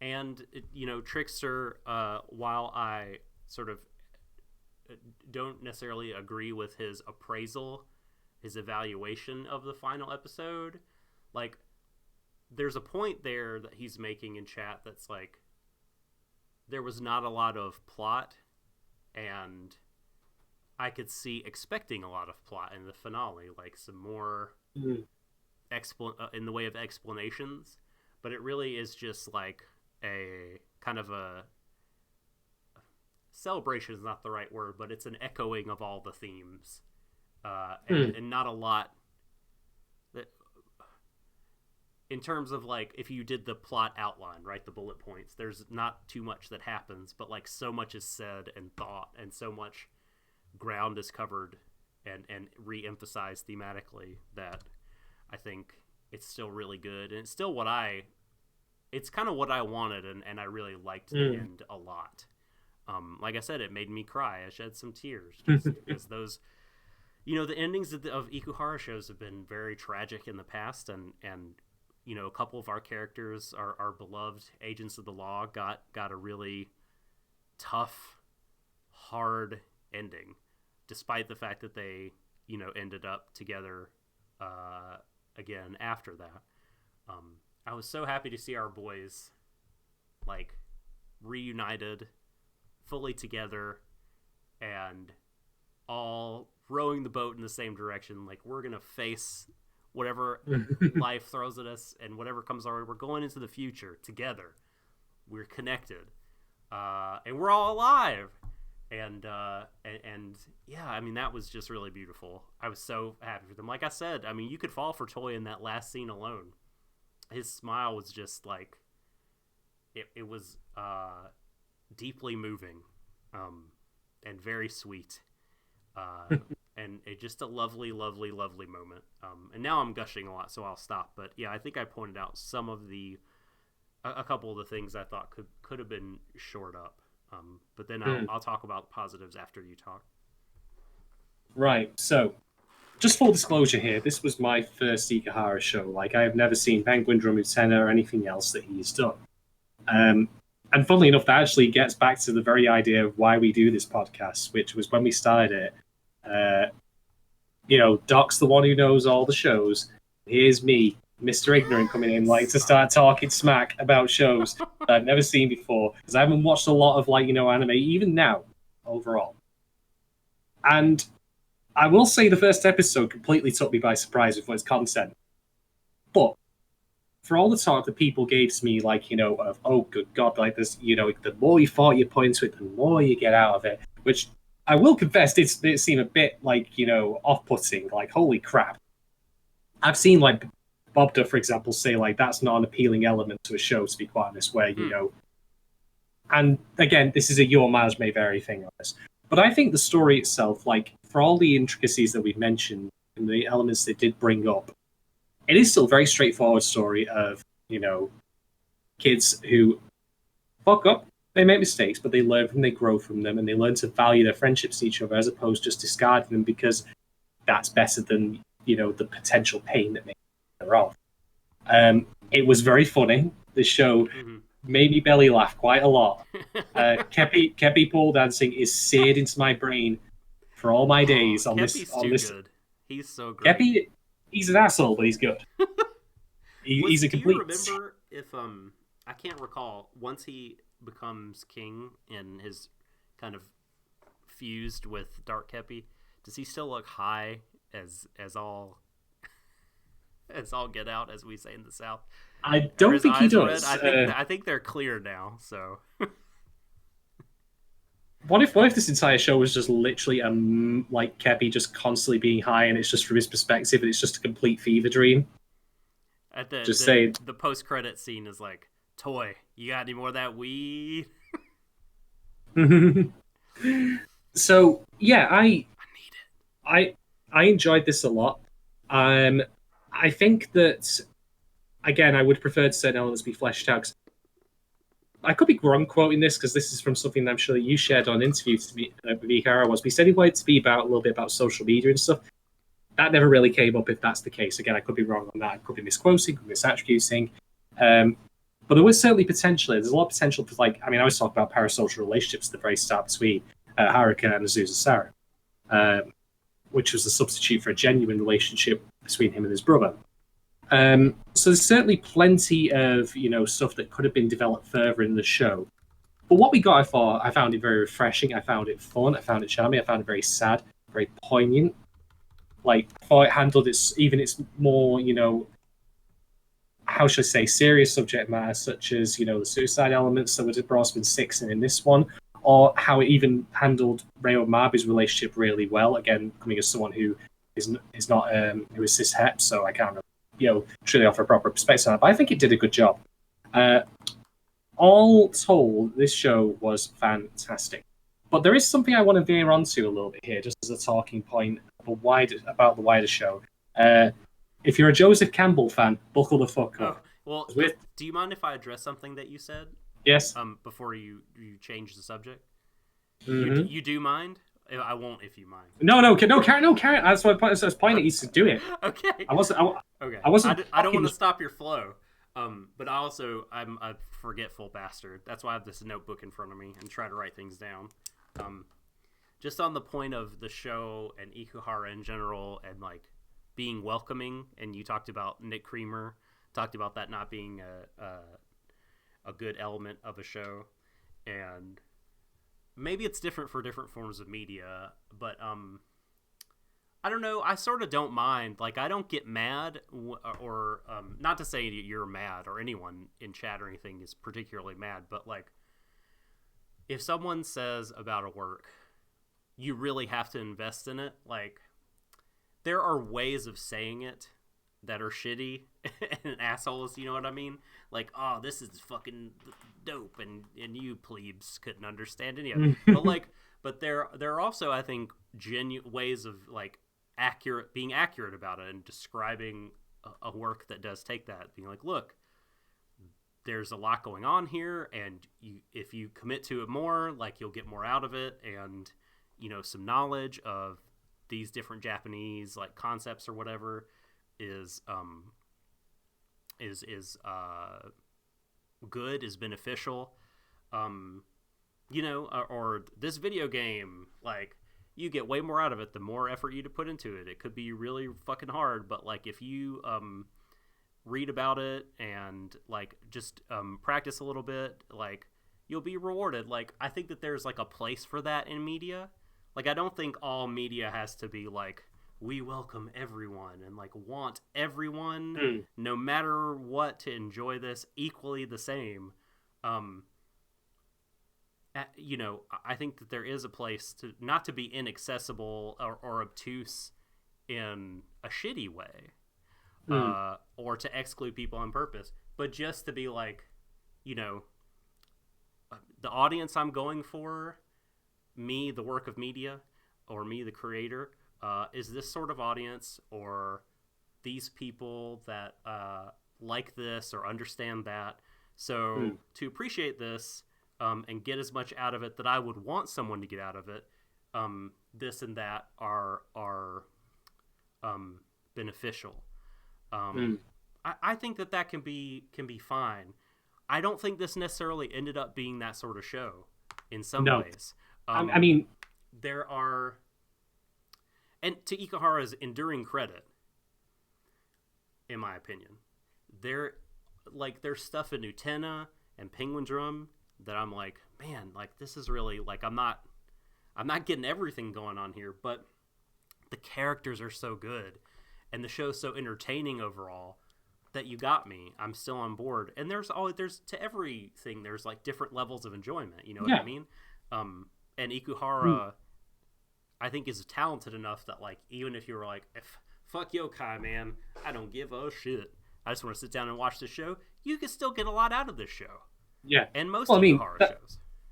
Well, this is the thing, like, this is why I'm bringing up my own experience, or lack thereof, in it, and that maybe I certainly didn't, part of my duty as a critic here of the show is to try and get as much out of the show as I can, or talk about in a reasonable time frame, which we struggle with, we'll admit, to pass on and talk about and discuss. But ultimately, for my own personal enjoyment watching Sarazanmai, I got plenty out of it that I loved, like the attention to detail that I talked about many times, even things that I didn't notice that I spotted afterwards that made me appreciate the little things that help texture shows like this, the wider themes, all the stuff that I've talked about previously, all that sort of stuff. So I think that this is a show that, maybe there's a higher level of understanding and interpretation that is more rewarding, but I certainly personally felt plenty rewarded by the show. I thought it was fantastic. Could have been better, but there's not many shows that can't be made better, to be quite honest. Let's be blunt here. So we're not talking about Frank's here. That's the one unassailable work of genius that can't be made better by anyone. Stop it, self. All right. So let's talk about the thing I was going to bring up then. So I'm going to just point out, by the way, that when I bring this up, this is not me condemning the show. I'm just speaking more academically here. Okay. But let's talk about the idea of being a derivative word. Dun dun dun dun dun dun dun dun dun dun dun. No, derivative. It's the dart, Kepi dart, derivative Kepi. I love it. So here's the thing, right? Derivative Kepi. Why wasn't he a character?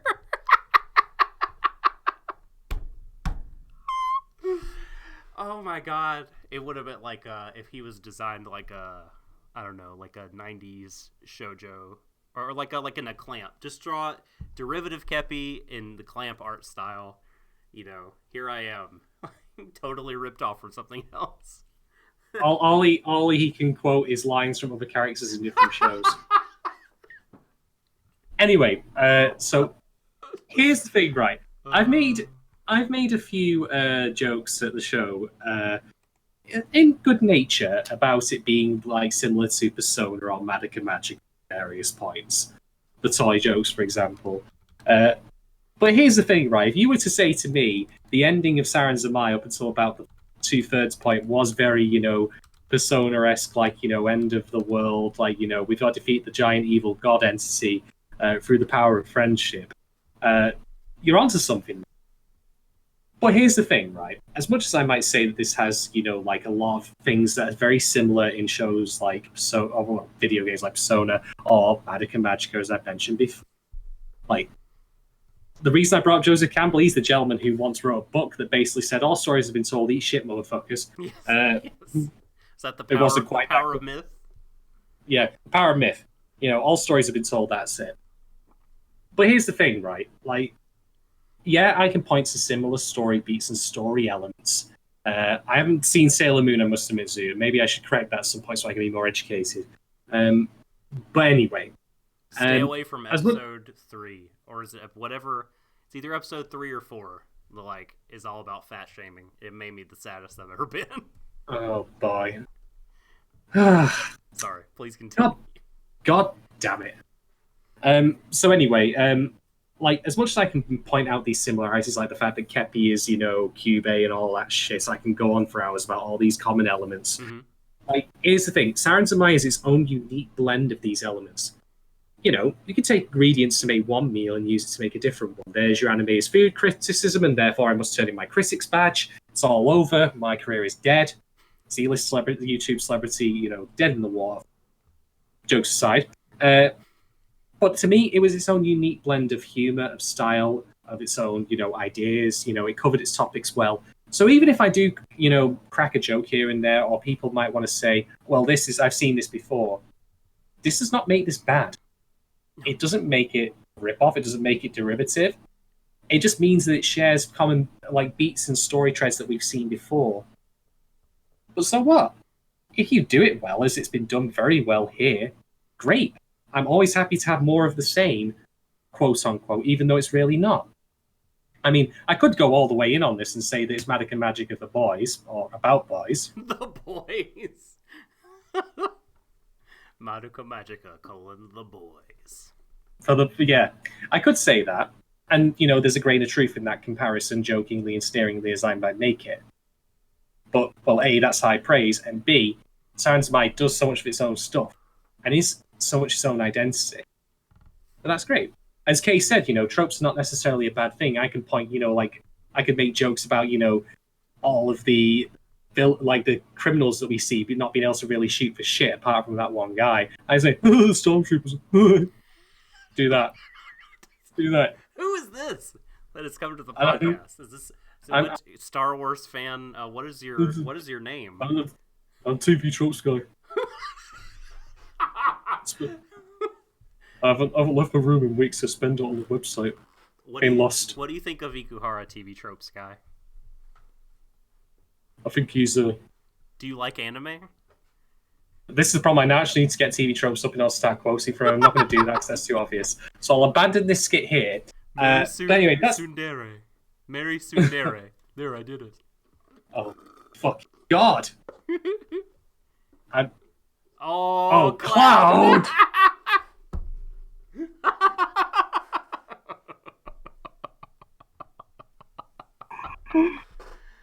Thank you very much for watching, ladies, gentlemen, MBs. This has been Warui Deshou. I'm just going to go drink myself into the grave with this load. Incredible. So I'll say. That's incredible. But yes, thank you for that, Cloud. That's amazing. So yeah, my point basically is that, as much as I can, say X and Y is like this, Sarazanmai has elements that I've seen elsewhere, even visual similarities, etc., blah, blah, blah.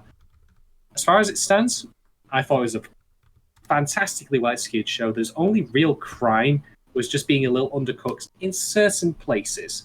But the main course, the actual, again, here's your food joke, podcast me creative actually. The main parts of it, the stories about the main characters, about Reo and Mabu, they were all great, and I'm very happy to have tried it. I'm very curious about trying more Ikuhara works in the future. So take it from me, it's a damn fine show. If you want to know where I'm going to place it in the pantheon of stream of thought shows that we've well, it should come as no surprise to you that it's definitely, superior to, Darling in the Wanks. I've not made that joke yet. The perpetual bottom of the list forever and always. Well, you never know. We'll make find one someday. It is better than MMO Junkie, and it's better than MMO Junkie for one other reason that relates to my criticism of that show, which Sarazanmai covers perfectly. We understand why the characters came to think the way they did. In MMO Junkie's primary flaw, in my opinion, if you ever caught around in the early Halcyon days when we weren't even doing live, was that Morioka had a lot of issues about self-esteem and self-image and all that, which is fine.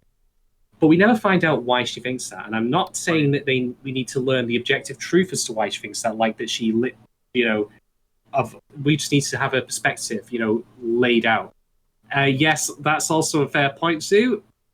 I personally don't hold that against MMO Junkie, but yeah, great. I mean, he got disavowed by the production.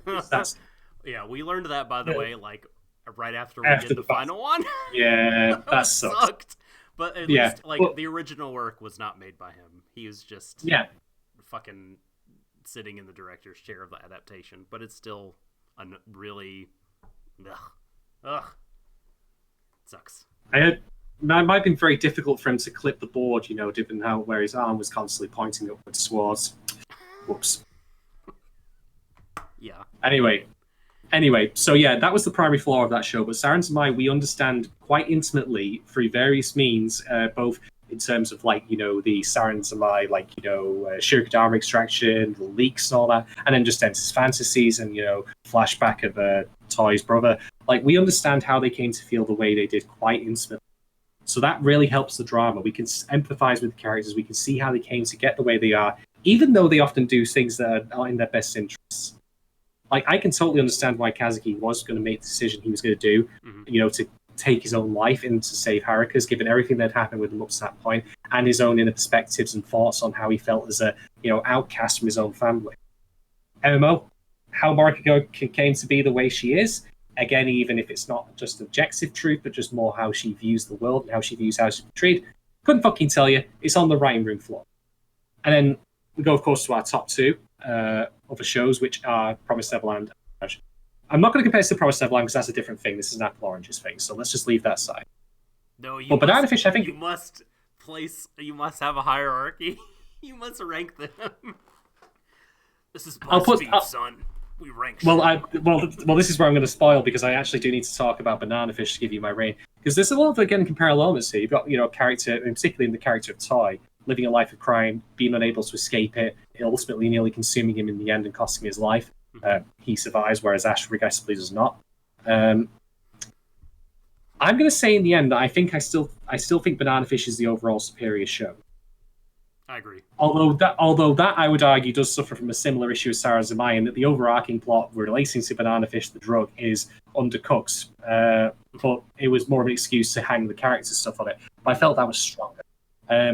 I will leave it up to other people to decide whether or not they think Banana Fish or Sarazanmai is, more LGBT plus positive on its depiction, because we did discuss the idea of gay tragedy and such like that. So I'm not going to comment any more on that, because that's not my place. I'll leave it to people who are qualified to do so, but I just thought worth mentioning it. Mm-hmm. But insofar as a compelling crime drama goes, obviously Toy is only one character out of the three. But I think Banana Fish, because it had more room to breathe, it got more time in to help develop the characters. might have been a little overlong at the end, actually, to be honest, with, Colonel What's-His-Face fucking turning up. I don't remember what his name is, but they parachuting characters in out of the ether, take over the villain duties, because Golzine...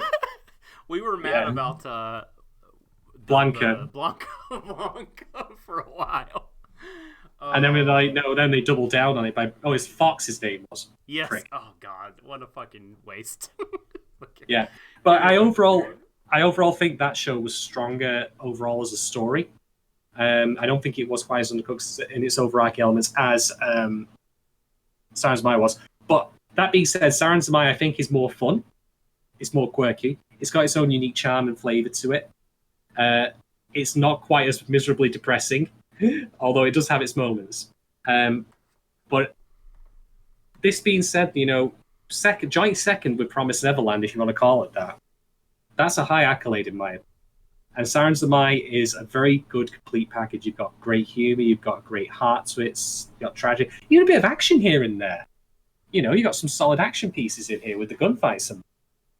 And it feels very much like its own thing. I can't recall last time, like I say, I've seen a show where we literally have a pole dancing kappa or the bathwater stuff. And for that alone, and all, like, that's the first thing I'll think of when I think of Sarazanmai. But the last thing I'll think of when I think of Sarazanmai is all the good shit they gave in terms of its themes and ideas and characters. The music. So yeah. Ikuhara, my man, you've got a good hat game and you've got a damn fine anime game. Keep it up. You keep that up, my man. You keep that up. Everything that you have been saying and some stuff the chat has been talking about, like, where does this fall in their list of Ikuhara and tropes and all this, like, it's got me thinking, like, about how I judge music versus kind of how I evaluate film. I think a lot of times, like, we look for certain, like, great making properties and we're like, okay, because these connections are made, this is established and followed up on, like, this is better than that, and I'm not saying that anybody's wrong for doing that. I mean, certainly something I do, but, like, there are some times when I am gonna think, just because, like, I'm gonna think Banana Fish is superior work, but I'd rather watch MMO Junkie. Like, there are certain times when the music Sarazanmai plays, metaphorically speaking, is gonna be what I want. Yeah, and you have to be the frame of mind for certain works.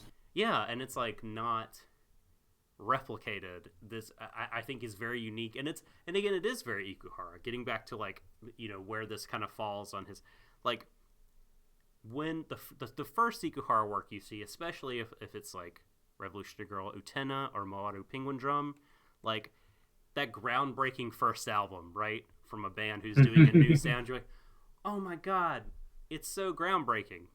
But a lot of times for me, that's not necessarily my favorite album from a band. Like, My Bloody Valentine is a band that I love deeply.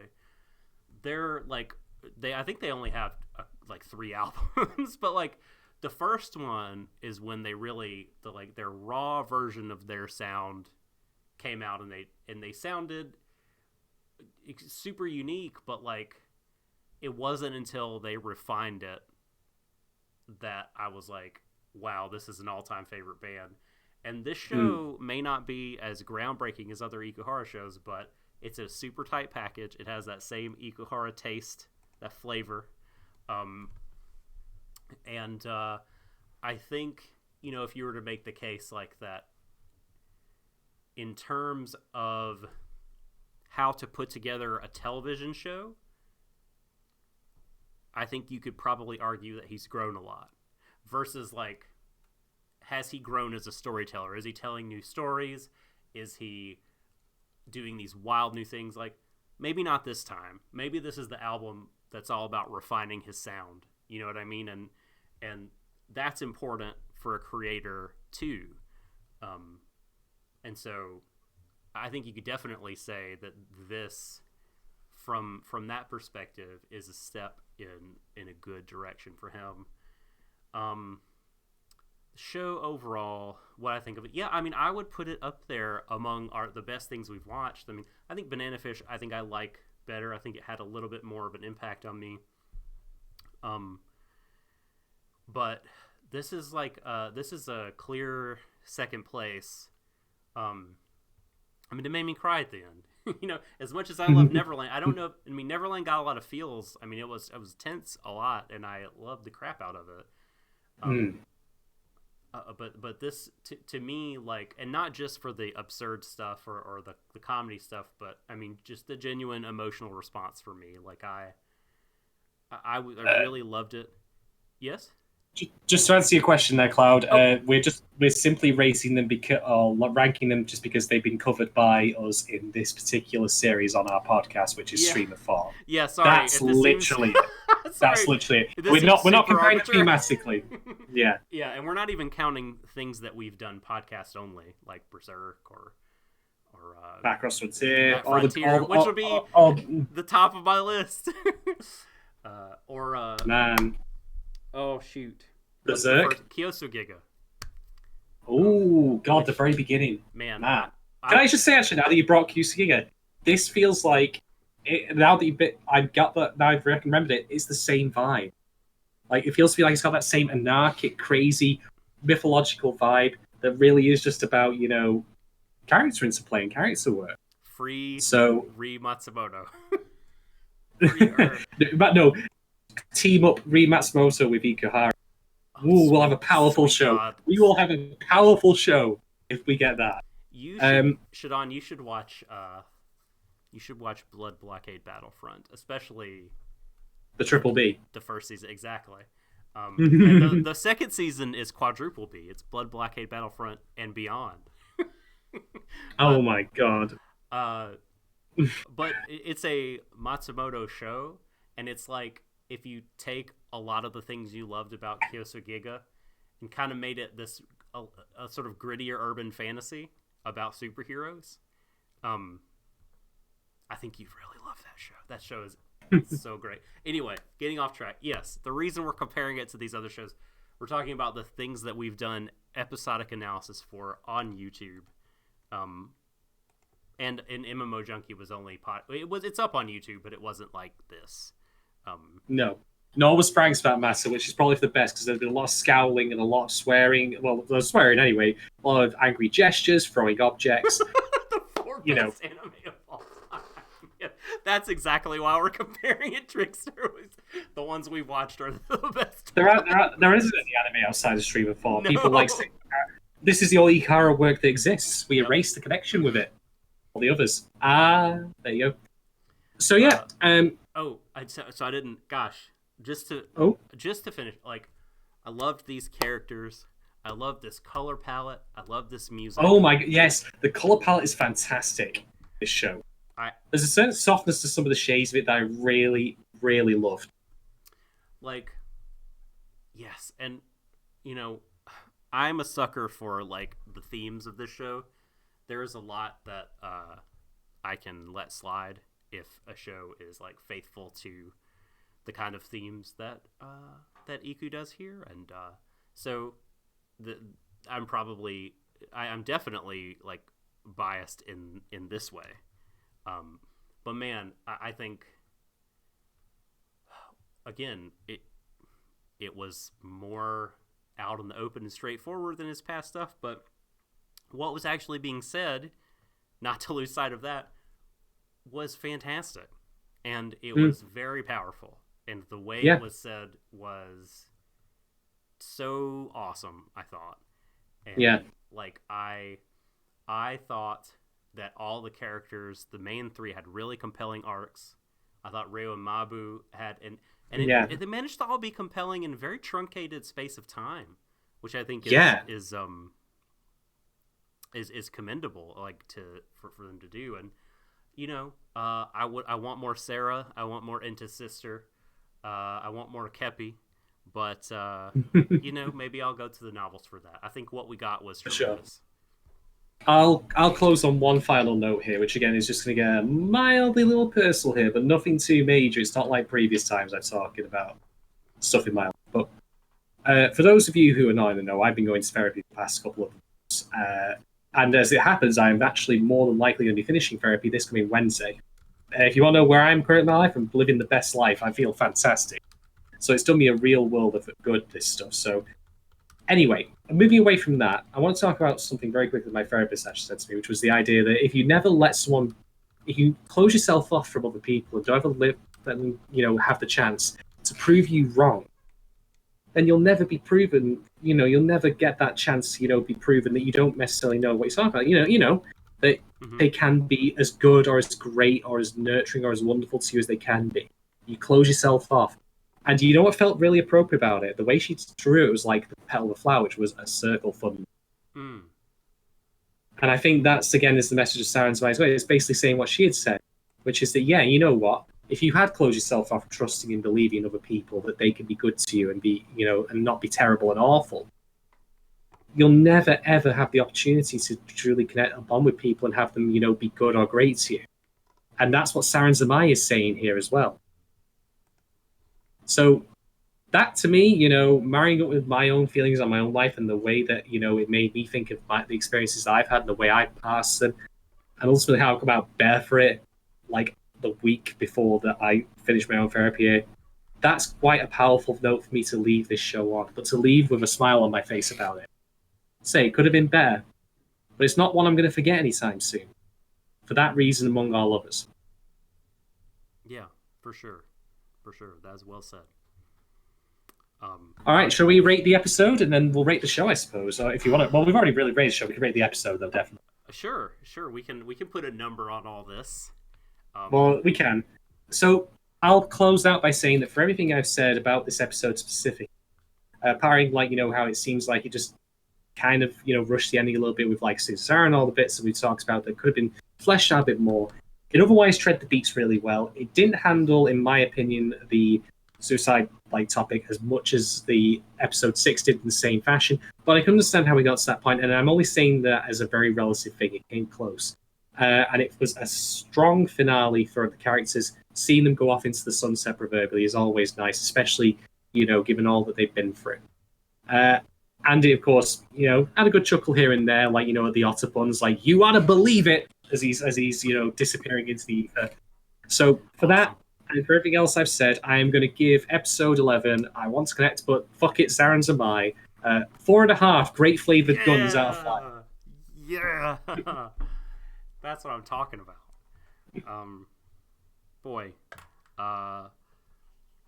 Yeah, I mean, I'm struggling to to say something new. I think I've said so much. As much as my brain is willing to process and spit out at the moment. I feel like I don't know, not to big myself up as a writer, but I feel like I could probably write a better thing about how I feel about this than I could just talk it through. Well, that's yeah. But no, I mean, this episode, for all the reasons you said, I'm gonna go 4.75 wonderful Kappa boys heading off to the future out of 5, because I was gonna give it a 4.5, but I thought that last scene, fucking give it that's worth a quarter star to me. But you've only got 3/4 of a Kappa boy in this sense, so he's missing an arm or something. You monster! You absolute! Listen, don't maybe come over there. Kepi will give it back. They'll get enough dishes, and then they'll get their. But you do realize that that Kepi's wishes have that monkey's paw elements, which means that if you ask for an arm back or a leg, you end up with webbed toes or some shit. So it ain't gonna work. It ain't gonna fucking work, mate. I'm telling you that. It's just Kazuki's leg injury as a Kappa. He still has to use a prosthetic. He'll be okay. He adapted. All right. Before we go, I'll just quickly check it out. Oh, do you want to give a rating to the show as a whole out of 10? If you were keeping up with your mouth, what would you give it? I've been keeping up with it, but I'm gonna just say I'll give it we'll call it 8.5. It's not quite a 9 for me, but It is certainly up there. But I will say that for all naming it, giving a number and all that, there isn't anything else like it that I've seen, with the possible exception of Kuchi Branko. Sorry, I would say. just for the kitsch, for the humor, for the unique flavor it brings to it. So numbers are not everything, and hopefully we've managed to elaborate on that over the course of the past 11 episodes that we've done, jabbering on at length about a show. Yeah, I'm gonna go full 9s. I'm going 9 of 10 for the my Nazi list rating. Sorry. Fair enough. All right, so I'll just quickly sign off on my end by just checking in on the polls. So, Sarazanmai poll 1. I want to connect, so Sarazanmai. I'm waiting for someone to pick the first Sarah here so we can have the poll properly fill out here. But currently, 66% Sarazanmai, 17% on one, 70% on the other. Sorry, the Sarahs go. Sarazanmai poll 2. Now, this question is quite personal, I will admit. So I'm going to say that, as much as Sarazanmai has said, or at least practices the idea that you shouldn't give up memories of traumatic experiences or bad experiences, because you can learn and grow from them.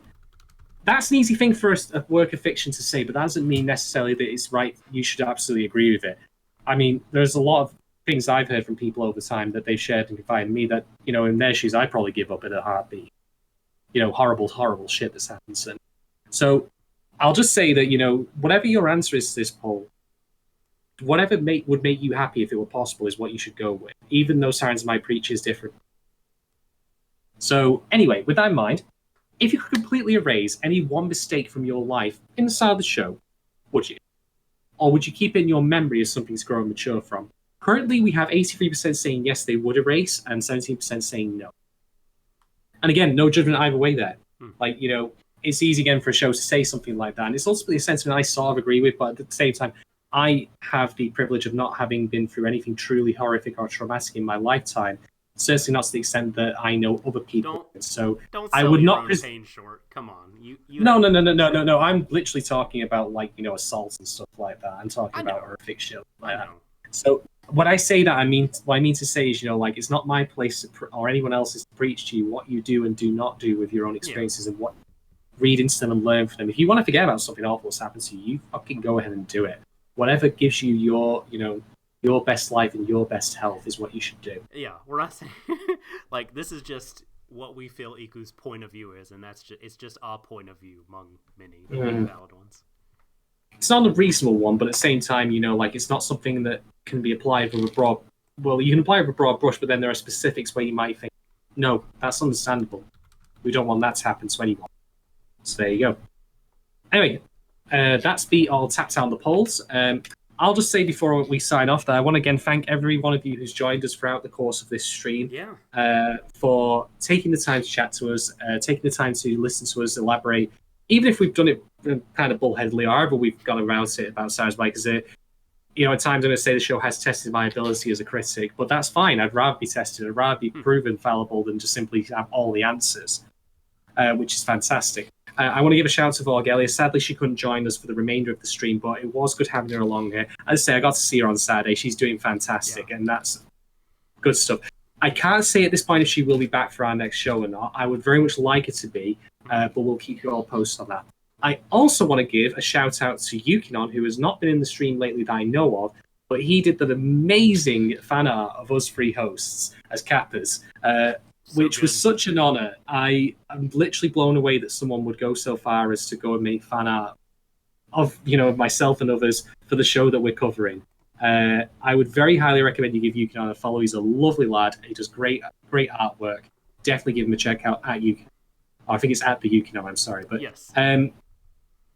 So yeah, all fantastic stuff all around me. And I will remind you all again, if you've not already done so, to vote in the poll for our next show. At this point, it is looking like a two-horse race between Vinland Saga and Given. I'm pumped to cover both of them.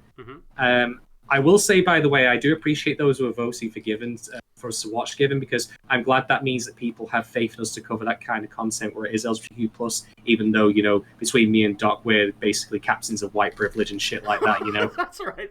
I'm the loyal first mate. Yeah, but I'm very happy that people have the faith in us to, cover that material. That is quite an honor. So thank you all who have voted for that. Conversely, that's not seen so that I don't I don't value people voting for other shows. That's always great as well. I'm glad people are engaged on that. But I just thought it was worth mentioning. So that's my sign off anyway. But yeah, it is close. It is a 2-horse race. Get in on that. For the love of God, don't vote for the one at the bottom, whatever that piece of shit is. Don't make me do it. Oh my God. Please.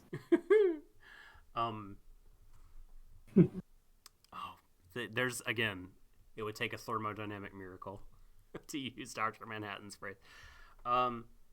So it's close between the two. Maybe we'll find a way to cover both. I'm still going to flagellate myself by watching Kanasa Astra anyway, one way or the other. I mean, now that we're going to get a break from weekly streaming, I think we may roll out some changes. Watch the Warui Deshou Twitter space, and we may, depending on if we get to have those, a YouTube video about it could pop up, but it will make it possible, I think, for us to do more stuff.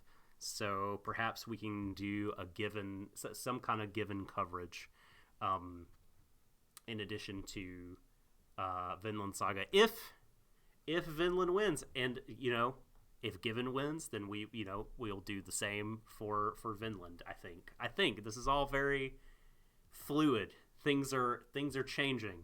Things are up in the air, but again, watch our Twitter and YouTube for announcements about that.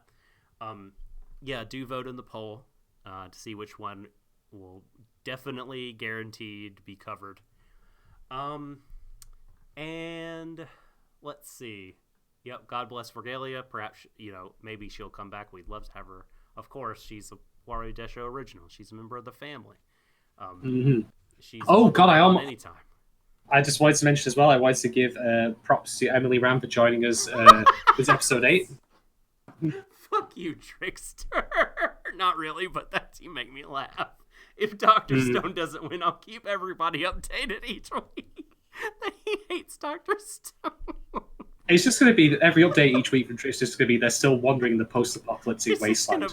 Nothing to report. Business as usual. He still has crazy hair. It'll be like watching a Fallout 3 Let's Play where they just run in circles. But yeah, I wanted to also shout out Emily Rand for joining us. If you need, or indeed I would encourage you to go look for more insights Sarazanmai from a perspective that's not from either myself or Doc or even Borgelia. Emily is very insightful. She's covered stuff like The Little Prince, which is something that I admittedly have no experience with. So that's definitely somewhere or something that you should look into. For me in full bloom at WordPress.com, check it out. Look it up. Look her up. She's covered, she was around when Penguin Drum was coming out, and she was covering that. And she covered Yorikuma Arashi. She's very, very steeped in Iku love. So yeah, she's got a great deal of understanding and a great perspective on this show and other Iku shows. Also, we're not necessarily talking about where you can find us, but I have just started a project with your friend and mine, James Beckett, yes. From Anime News Network. He's just started his own podcast, the Kick the Beckett podcast. And for the beginning of this podcast, it's going to be a very general thing, his show. It's going to do anime, but also movies and games. But for the first several episodes, he and I, along with the occasional guest, will do some commentaries on Neon Genesis Evangelion. We're going to watch the shows and talk over them, and these they're meant to work standalone, but also they're meant to serve as like a DVD commentary track if you want to sync it and put it over top of the show. Sort of like if you want a reference point, the Godzilla podcast it's just called the Godzilla podcast, but it's a good representation of what we're trying to go for. But yeah, Ava's back, so I thought this will be fun. We can talk about Ava together.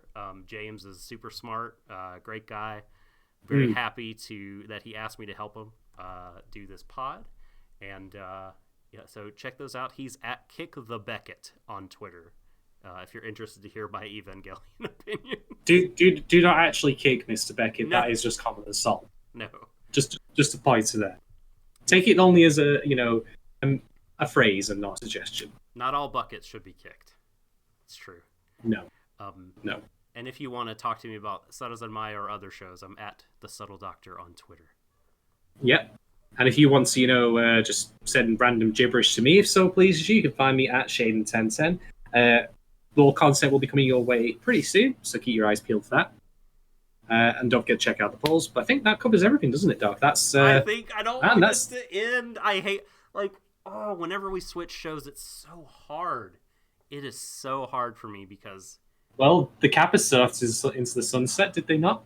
I mean, that's the mood they would leave us on. The thing that we love and we've been thinking about for months is over. And then our audience, we always have the audience shuffle. We have loyal viewers, listeners that will watch along with us and stick with us no matter what. And God bless you, people. You are wonderful human beings who deserve stars in your crown, as my grandmother would say. But we also have turnover from show to show. People will follow their shows rather than us, and we just happen to be talking about what they like, and that's fine totally too. Cool. And we're sad to see you guys go. That will go with Sarazanmai and won't follow us along to whatever we do next. But here's hoping that we meet up down the line when we're talking about a show that you like. Mirror living the best of it all. Yes. Okay. Yeah. Oh God. Mirror, the true otaku among us, the true Fujoshi. So, I think that's it. We love everyone in chat. Thank you. We love everyone VODing or potting. And we love you, Sarazanmai. I do, and Ikuhara. And I guess this is goodbye to you. But for everyone else out there, see you in the new season. Embrace each other, everyone, to the ends of the universe. Good night, Rob.